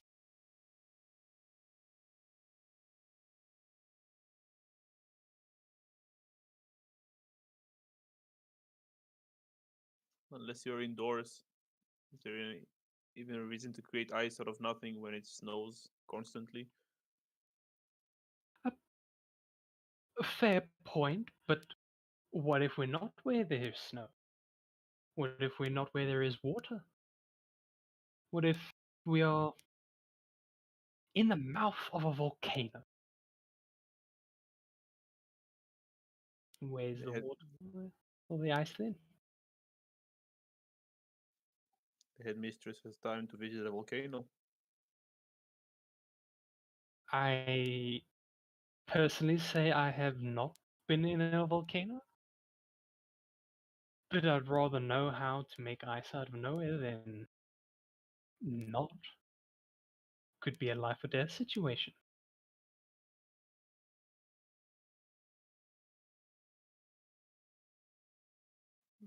Fair point.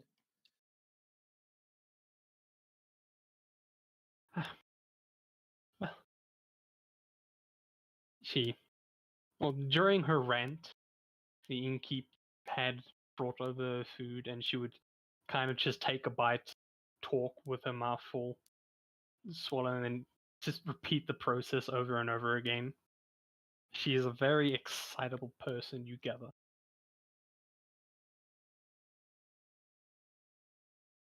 Eventually, I'll get you the names just now, but eventually your group makes their way to the tavern. You see Lambert sitting down, very jittery and excited.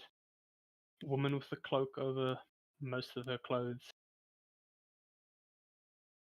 She's still talking to Lambus. Not about the magic of ice, but more so her personal experience of sliding down a mountain. As you approach, you can hear the conversation. It's surprisingly more complicated than one would expect when sliding down a mountain.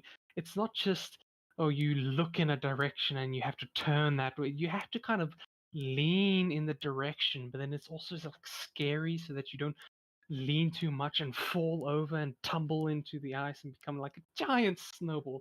Am I going too fast? Yeah, you're fine. I'm still writing. My eyes still in the book. She's just talking. Splendid. She sees you guys coming up. Hello. Yeah, I'll lift my head up, and when I see them, I just close the book immediately. Well, you asked for the misfits, and they're here. You're the Misfits. In the flesh, metal, and sometimes wood. What can we do for you? Ah, pleasure to meet you all. I am Lakos, head mistress of the academy, and I'm here to take you to Mecco. The headmistress is going to be our escort? Zagana looks very confused at Lambus. I'll just shrug. I don't know. That's what she said. One of my teachers were supposed to come here, but I couldn't miss the opportunity to meet the famous group. Speaking of which, what kind of magic is making those two move? Gestures to Yuna and Victoria. Oh, it's a, well, home blend of transmutation, conjuration, and necromancy. Oh, necromancy, that's not very good. I hope you didn't do anything bad. Well, you are. As a practitioner and headmistress, aware that all of the healing magic in this world revolves around necromancy. So I'd be expecting a very much broad point of view on necromancy itself as a school of magic and a school of thought, as opposed to the stigmatized brand of necromancy that necromancers tend to, well, indulge in when trying to defy death itself. Oh, yes. But transferring one's soul into another thing, because I can already see the soul in this. Sorry, Missy, what's your name? Yuna Essa. Just call me Yuna. I can see that her soul was forcefully removed. Or was it forcefully? No, it couldn't have been. I can see that her soul has been placed, which leads me to wonder. She stares at you thinks for a bit. I'll keep the wonder to myself. But, anyways, the matter of the fact is, I'm getting off topic. I'm supposed to take you to Mecco.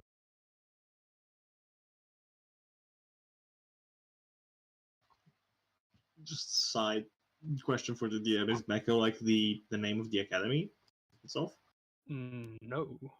Oh, You don't actually need to make a roll, because as a member of nobility, you would be very familiar with all the royal houses of each and every single kingdom, and you would know the name Mecco to be highly associated with the Queen of Nelor. oh, okay. So, if you all follow me, we'd very much like to get to her before sundown. Of course, of course. By all means, lead the way. We wouldn't want to keep the queen waiting. She hastily gets up, kind of gestures you guys to quickly follow. She leads you all up into the upper city. You approach the palace, but you don't go into it. Instead, you walk off to the side on the mountain that is, which the palace is built in, and you walk up this flight of natural stairs from the looks of it. Up these stairs, you can see at the very end there being large cave entrance, once leading you, all of you, into this cave.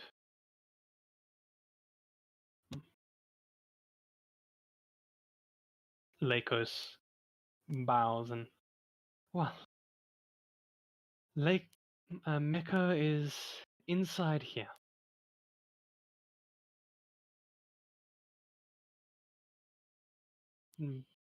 Don't worry, she loves visitors, and you should be alright.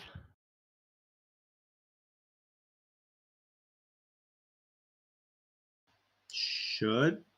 Like, asks, like, half questioningly. Well, oh, silly me, I forgot to tell you. The plan was originally to, get you guys straight to the academy, because find the cure. But Meko wants to test you all.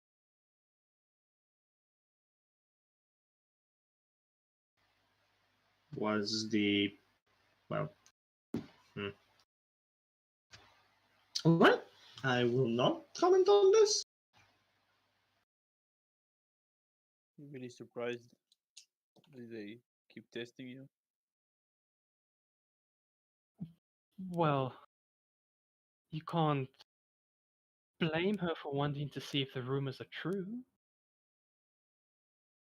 What's really curious to me is that the rumors have even gotten this far. I mean, sure,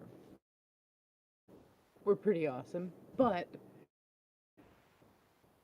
what is us taking down one of many hideouts of the Red Renegades in a faraway kingdom? What relevance does that have to anyone up here for it to have become so well known to so many people so quickly? It's a curious thing. Precisely. Well, I will wait for you guys outside. Go in, don't worry. She won't bite. Usually. She kind of walks down the stairs a bit and sits down and waits. Just love how people are either super cryptic or skirt the question entirely. It's amazing how many times we've run into that. Won't be the last. Yes. Well, let's Very get aware of this this. over with. And Yeah. just impress yet another very important figure. Establish ourselves as the living legends that everyone's hearing about, apparently. And grab ourselves some well-deserved dinner. All right. As you all walk into the cave, the very first step you take, you feel a gust of wind leave the cave. As a very loud growl comes from inside. The deeper you go, the stronger the gust gets before suddenly subsiding, and you can feel the wind actually pull you guys sort of into the cave. Once you move past the pillar that stood, or the natural pillar that stood in front, you see. Oh, wait. No.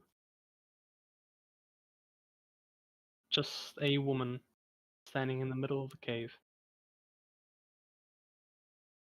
You can see her, right? I'm just being sure that she's Yeah. not in the GM layer. Okay, thank God.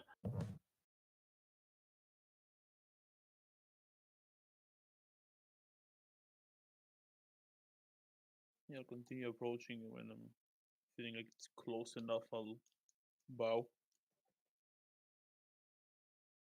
Greetings. Welcome to my home, I guess.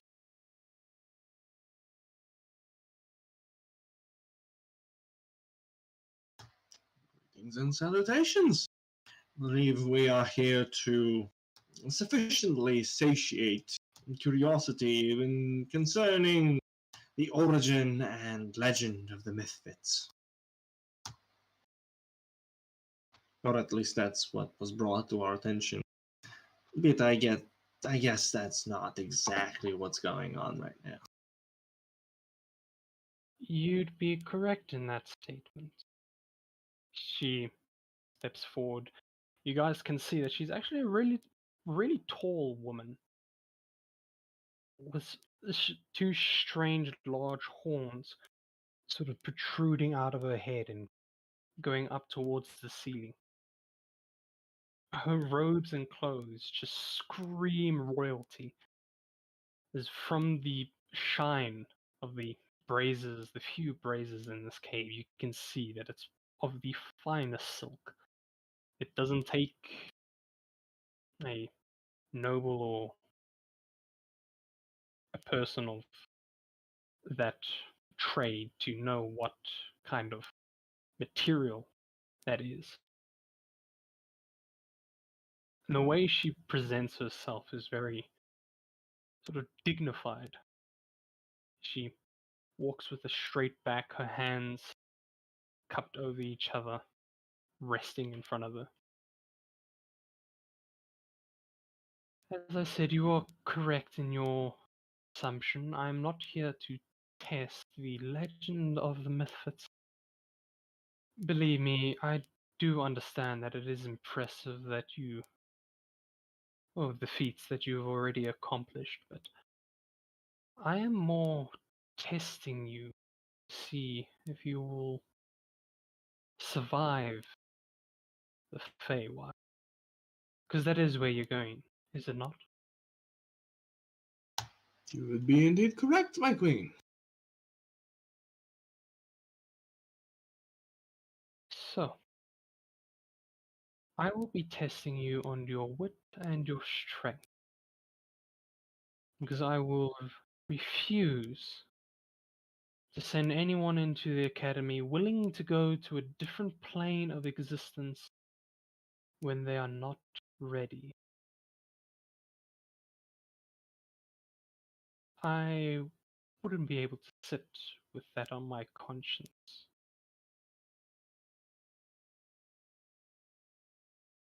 So, if you'd like to make yourselves comfortable,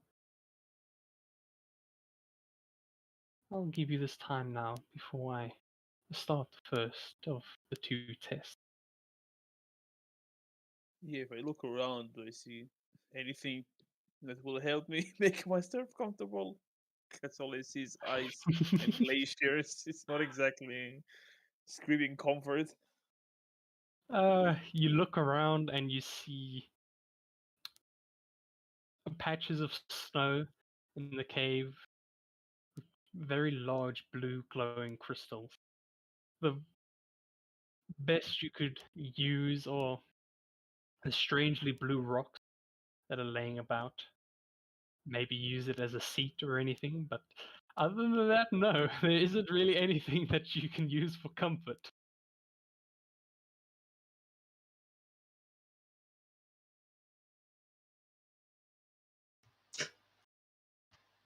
Might sound crazy.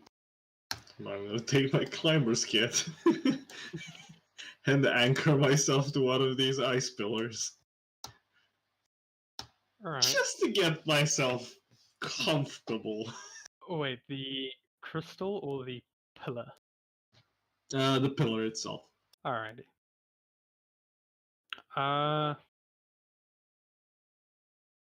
What does your climber's kit do? Just does it have a description or anything? I think it like latches you onto something and you can't really fall more than 15 feet away from it. Let me check. Alright, do you have a climbing speed? Nope. Ah.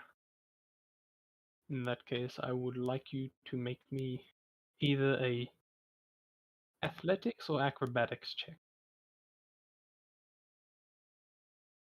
Acrobatics it is.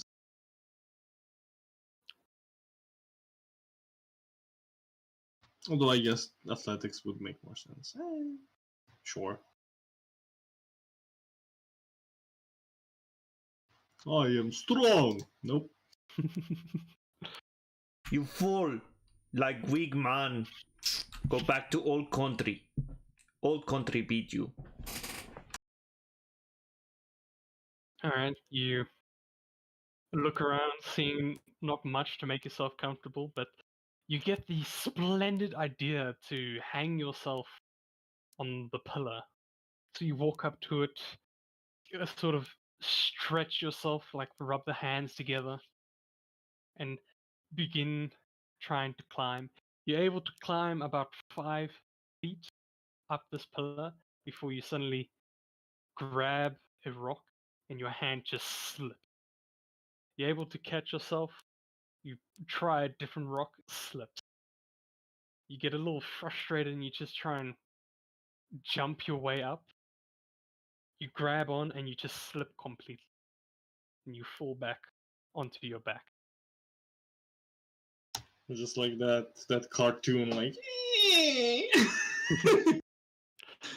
It's not much comfort in your well, accommodations, I'm afraid, but we'll make do. She looks around and realizes, oh, right. My apologies. Well, in that case, I might as well just get on with the first test. I'm going to be testing your wits. You may not have So- my name. Beg your pardon? I know that trick. I know the fake trick.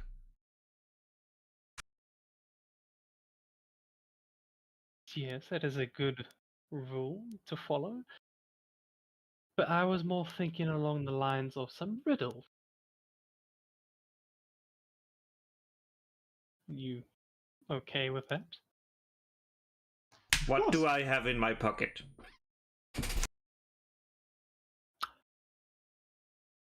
What do you have in your pocket? Does he have pockets? Actually, does Cola have a pocket? She looks down at you, Cola, and says, you have nothing, for you have no pocket. Yes, that's correct. She is very confused at you, Cola, right now. I'm the one supposed to be giving you the test, not you me.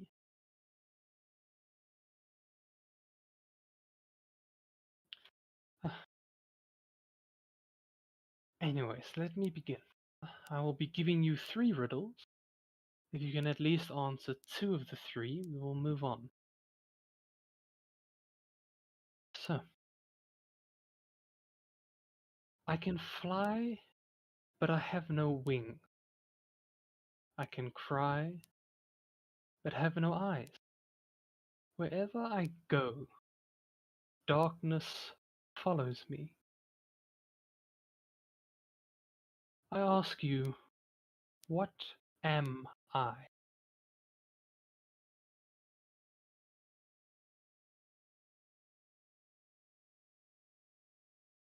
If you want, I can write, I'll send it to you guys in the group chat. Please.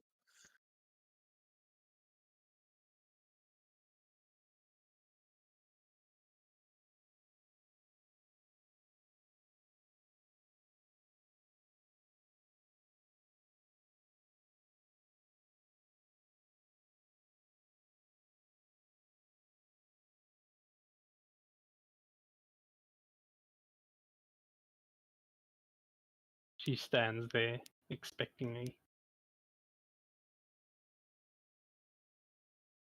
I hope you guys aren't just typing this into Google and searching it up. Could be night. Night doesn't cry.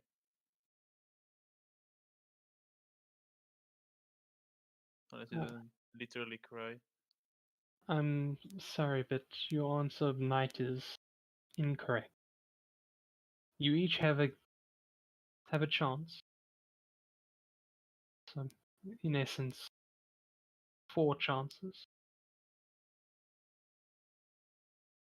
You have 3 left.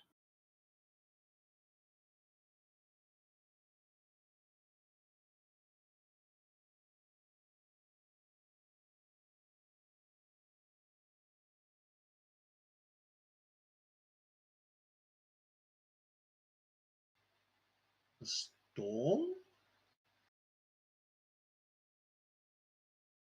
But how does that? How Clouds. does the night come? Not the clouds.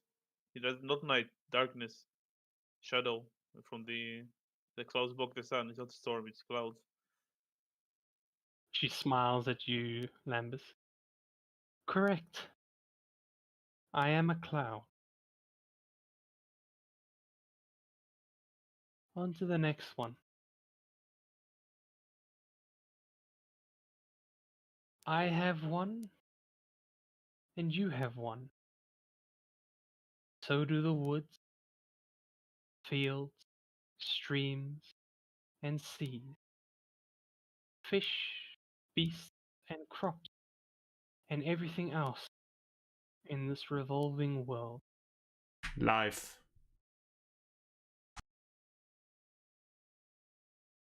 A decent answer, but sadly no. Did you look at half of the party here? Hmm? Tell Kola, did you look at half of the party here? I highly doubt they Nice. had one life. Oh, heal to full. Roll fucking max. Healing. Name, maybe? Oh, that is actually a very good answer, but it's not the one that I have here. Oh, I just figured it out, I think.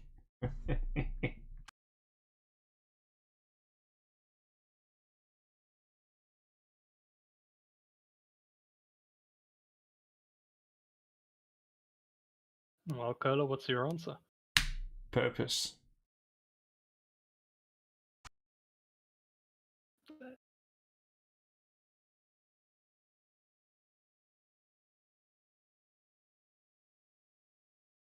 Does a fish? A fish does have purpose. It does.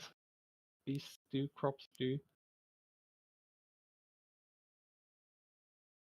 That is also a bloody good answer as well. But again, it's not the one I have. I'll say as you give these answers name and purpose, she kind of looks to herself. Huh. those could actually do.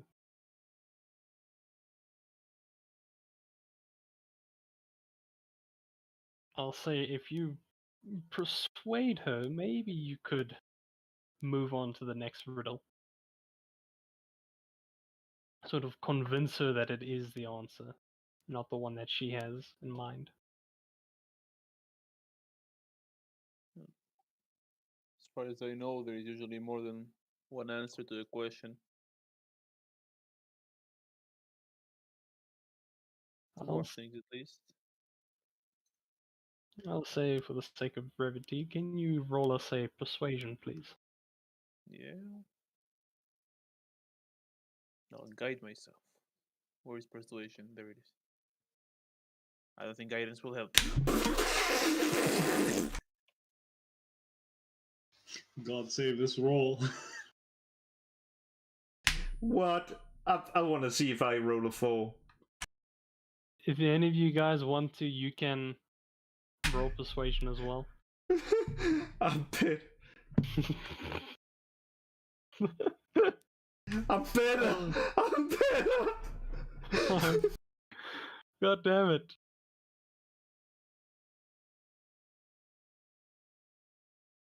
Is gravity the answer?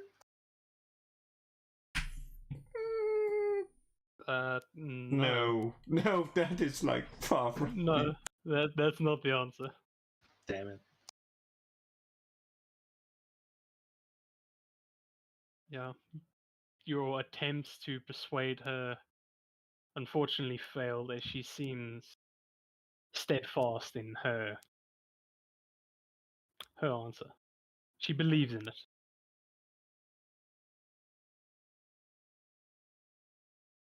One last chance.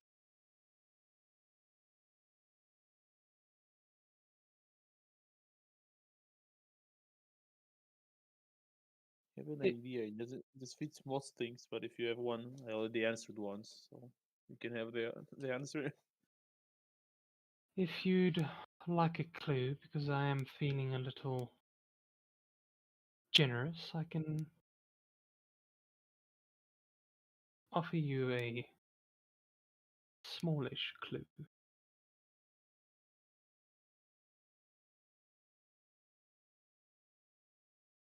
She looks at all of you. With one attempt, we should probably take the clue. The butler was the murderer.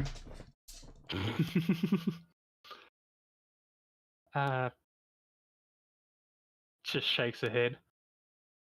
The clue is, I am most visible by day.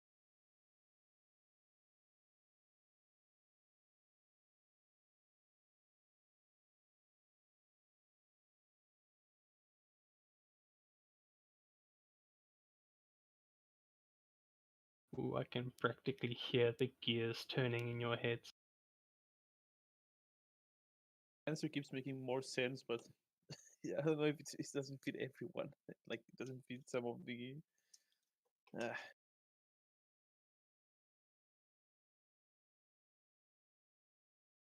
No, I don't think it's sunlight.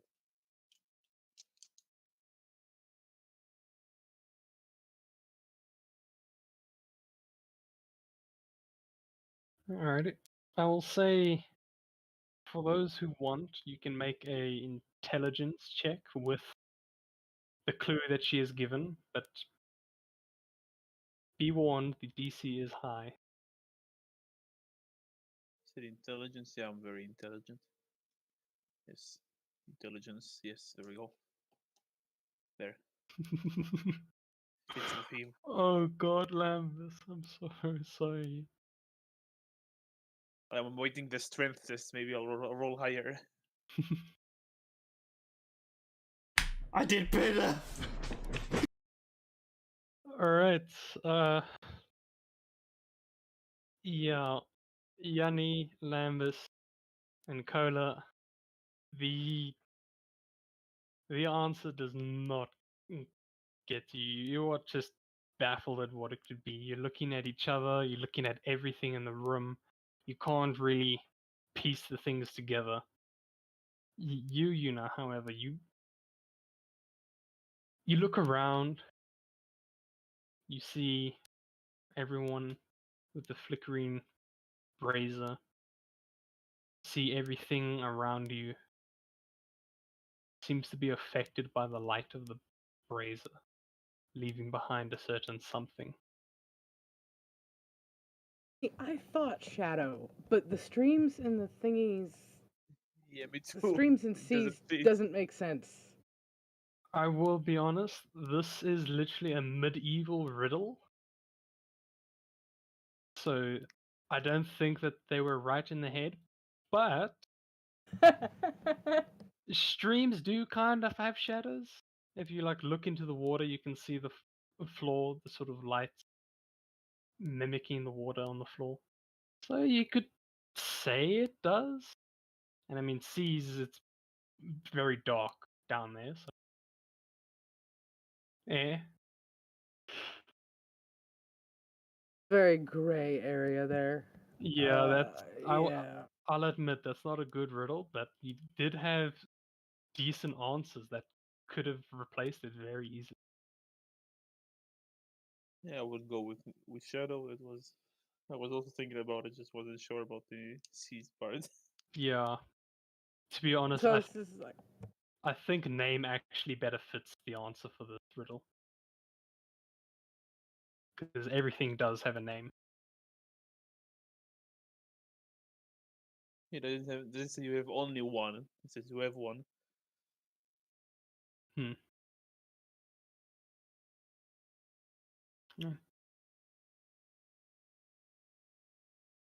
So Meko waits there patiently as you all try and think of the answer.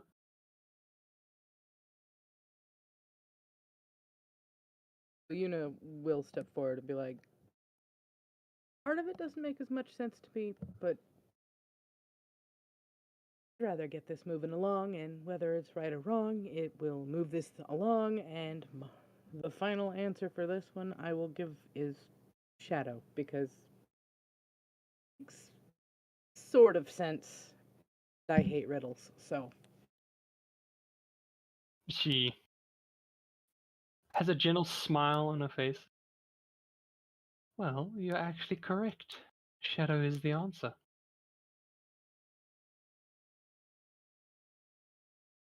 I will move on to the very last riddle.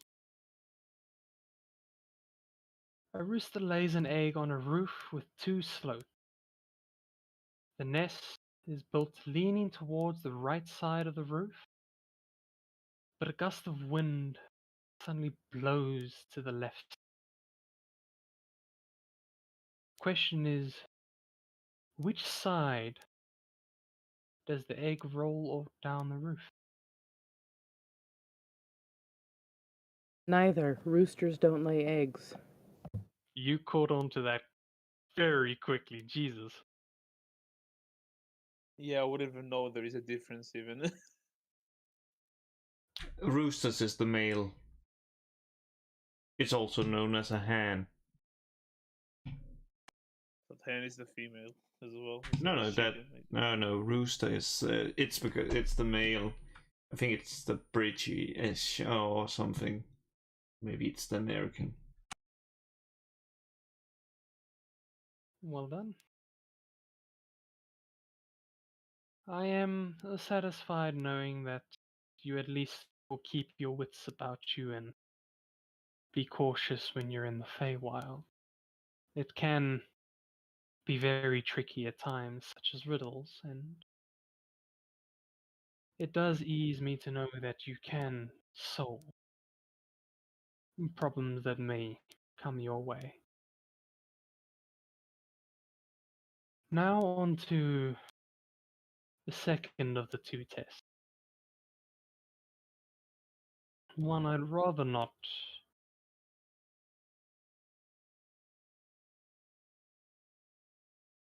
perform, but it is a necessity.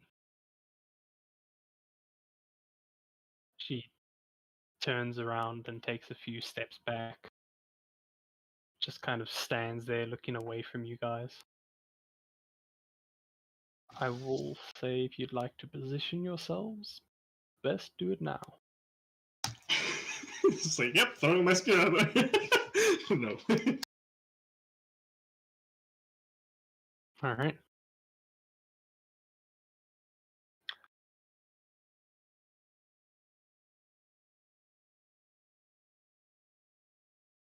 She sort of patiently waits for you all to get into position.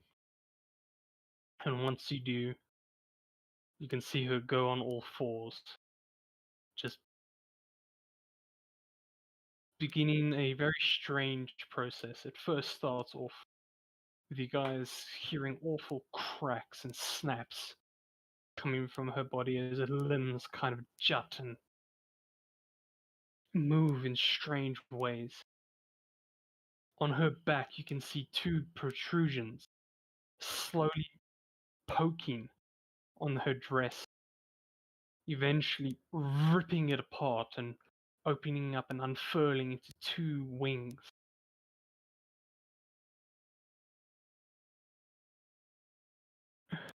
Her skin starts to sort of lose its color and dry out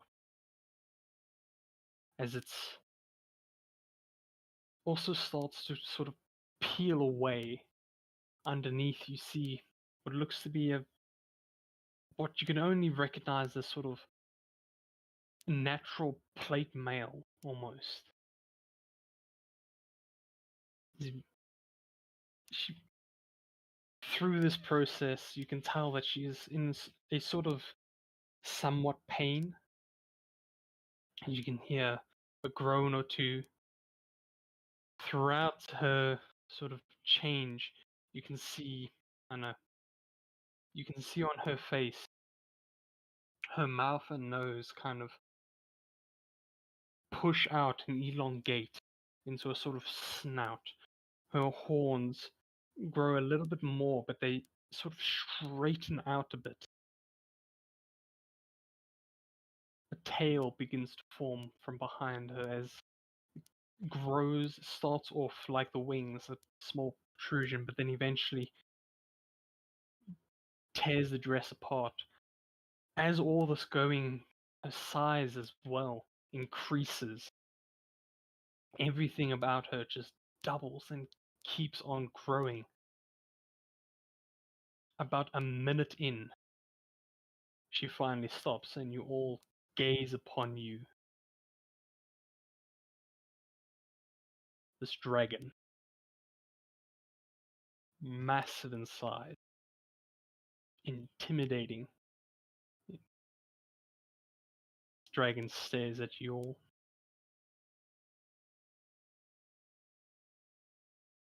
I hope this isn't too much.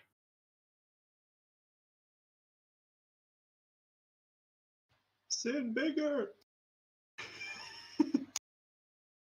What? Sin? Seen bigger, because I think the like underwater dragon was like bigger than this. I think, was it? Yeah, it was bigger than Yes, this. it definitely was bigger than. And if any of you would like, you can do a nature check. Hell yeah! Yep. Higher than 10. Shit. All right. Well, Yuna, unfortunately, you weren't really too fascinated about dragons, especially in your studies. You didn't pay much attention to them. You just know that they're big beasts and all of that. But as for the rest of you, you recognize Meko's size to match the description of being an ancient dragon.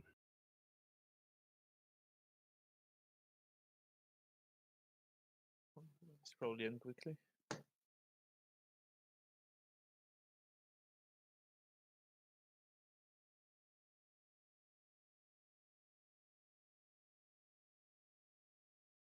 Right?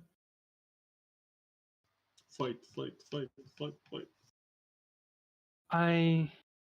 As much as I would fight you myself, I do feel it may be a bit too dangerous for you to attack me. So, I will do something else. She kind of takes a deep breath and once inhaling for about a minute or so, she breathes out sort of frosty breath. It doesn't hurt any of you, but you can see the patches of snow on the ground start to float and follow the breath sort of into a small spiral, forming a sort of tornado, 4 different tornadoes. Each one at base, you can see the snow sort of hitting against each other and colliding, forming ice that first start off as to it look like feet and slowly but surely start making its way up. About a minute later, you see 4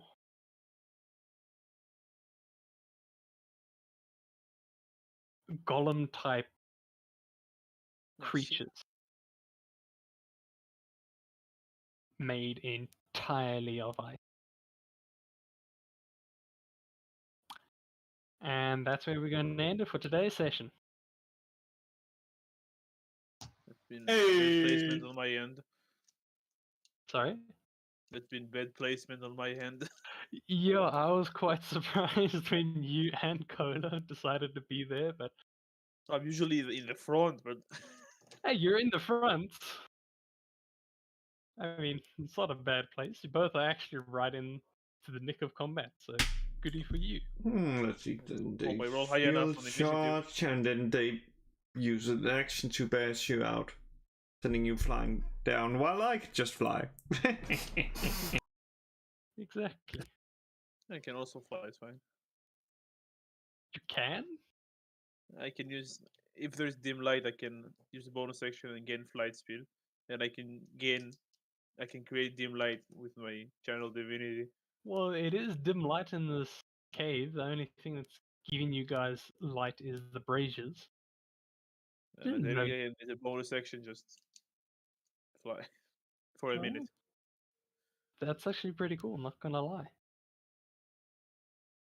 Oh, well, I hope you guys enjoyed that. I definitely did. I feel we've been away from this game for far too long. Oh, one more problem. It's my birthday next week, so I'm missing the session. Ah, don't worry about it. Celebrate your birthday. Hope someone else will thank. I will play for you. Don't worry. Hopefully the Alright. others will also be in next session, but yeah.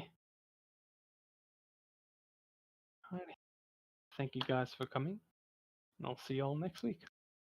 Thank you for DMing, Helga. Mhm. Take care, everyone. Good night. Cheers. Bye.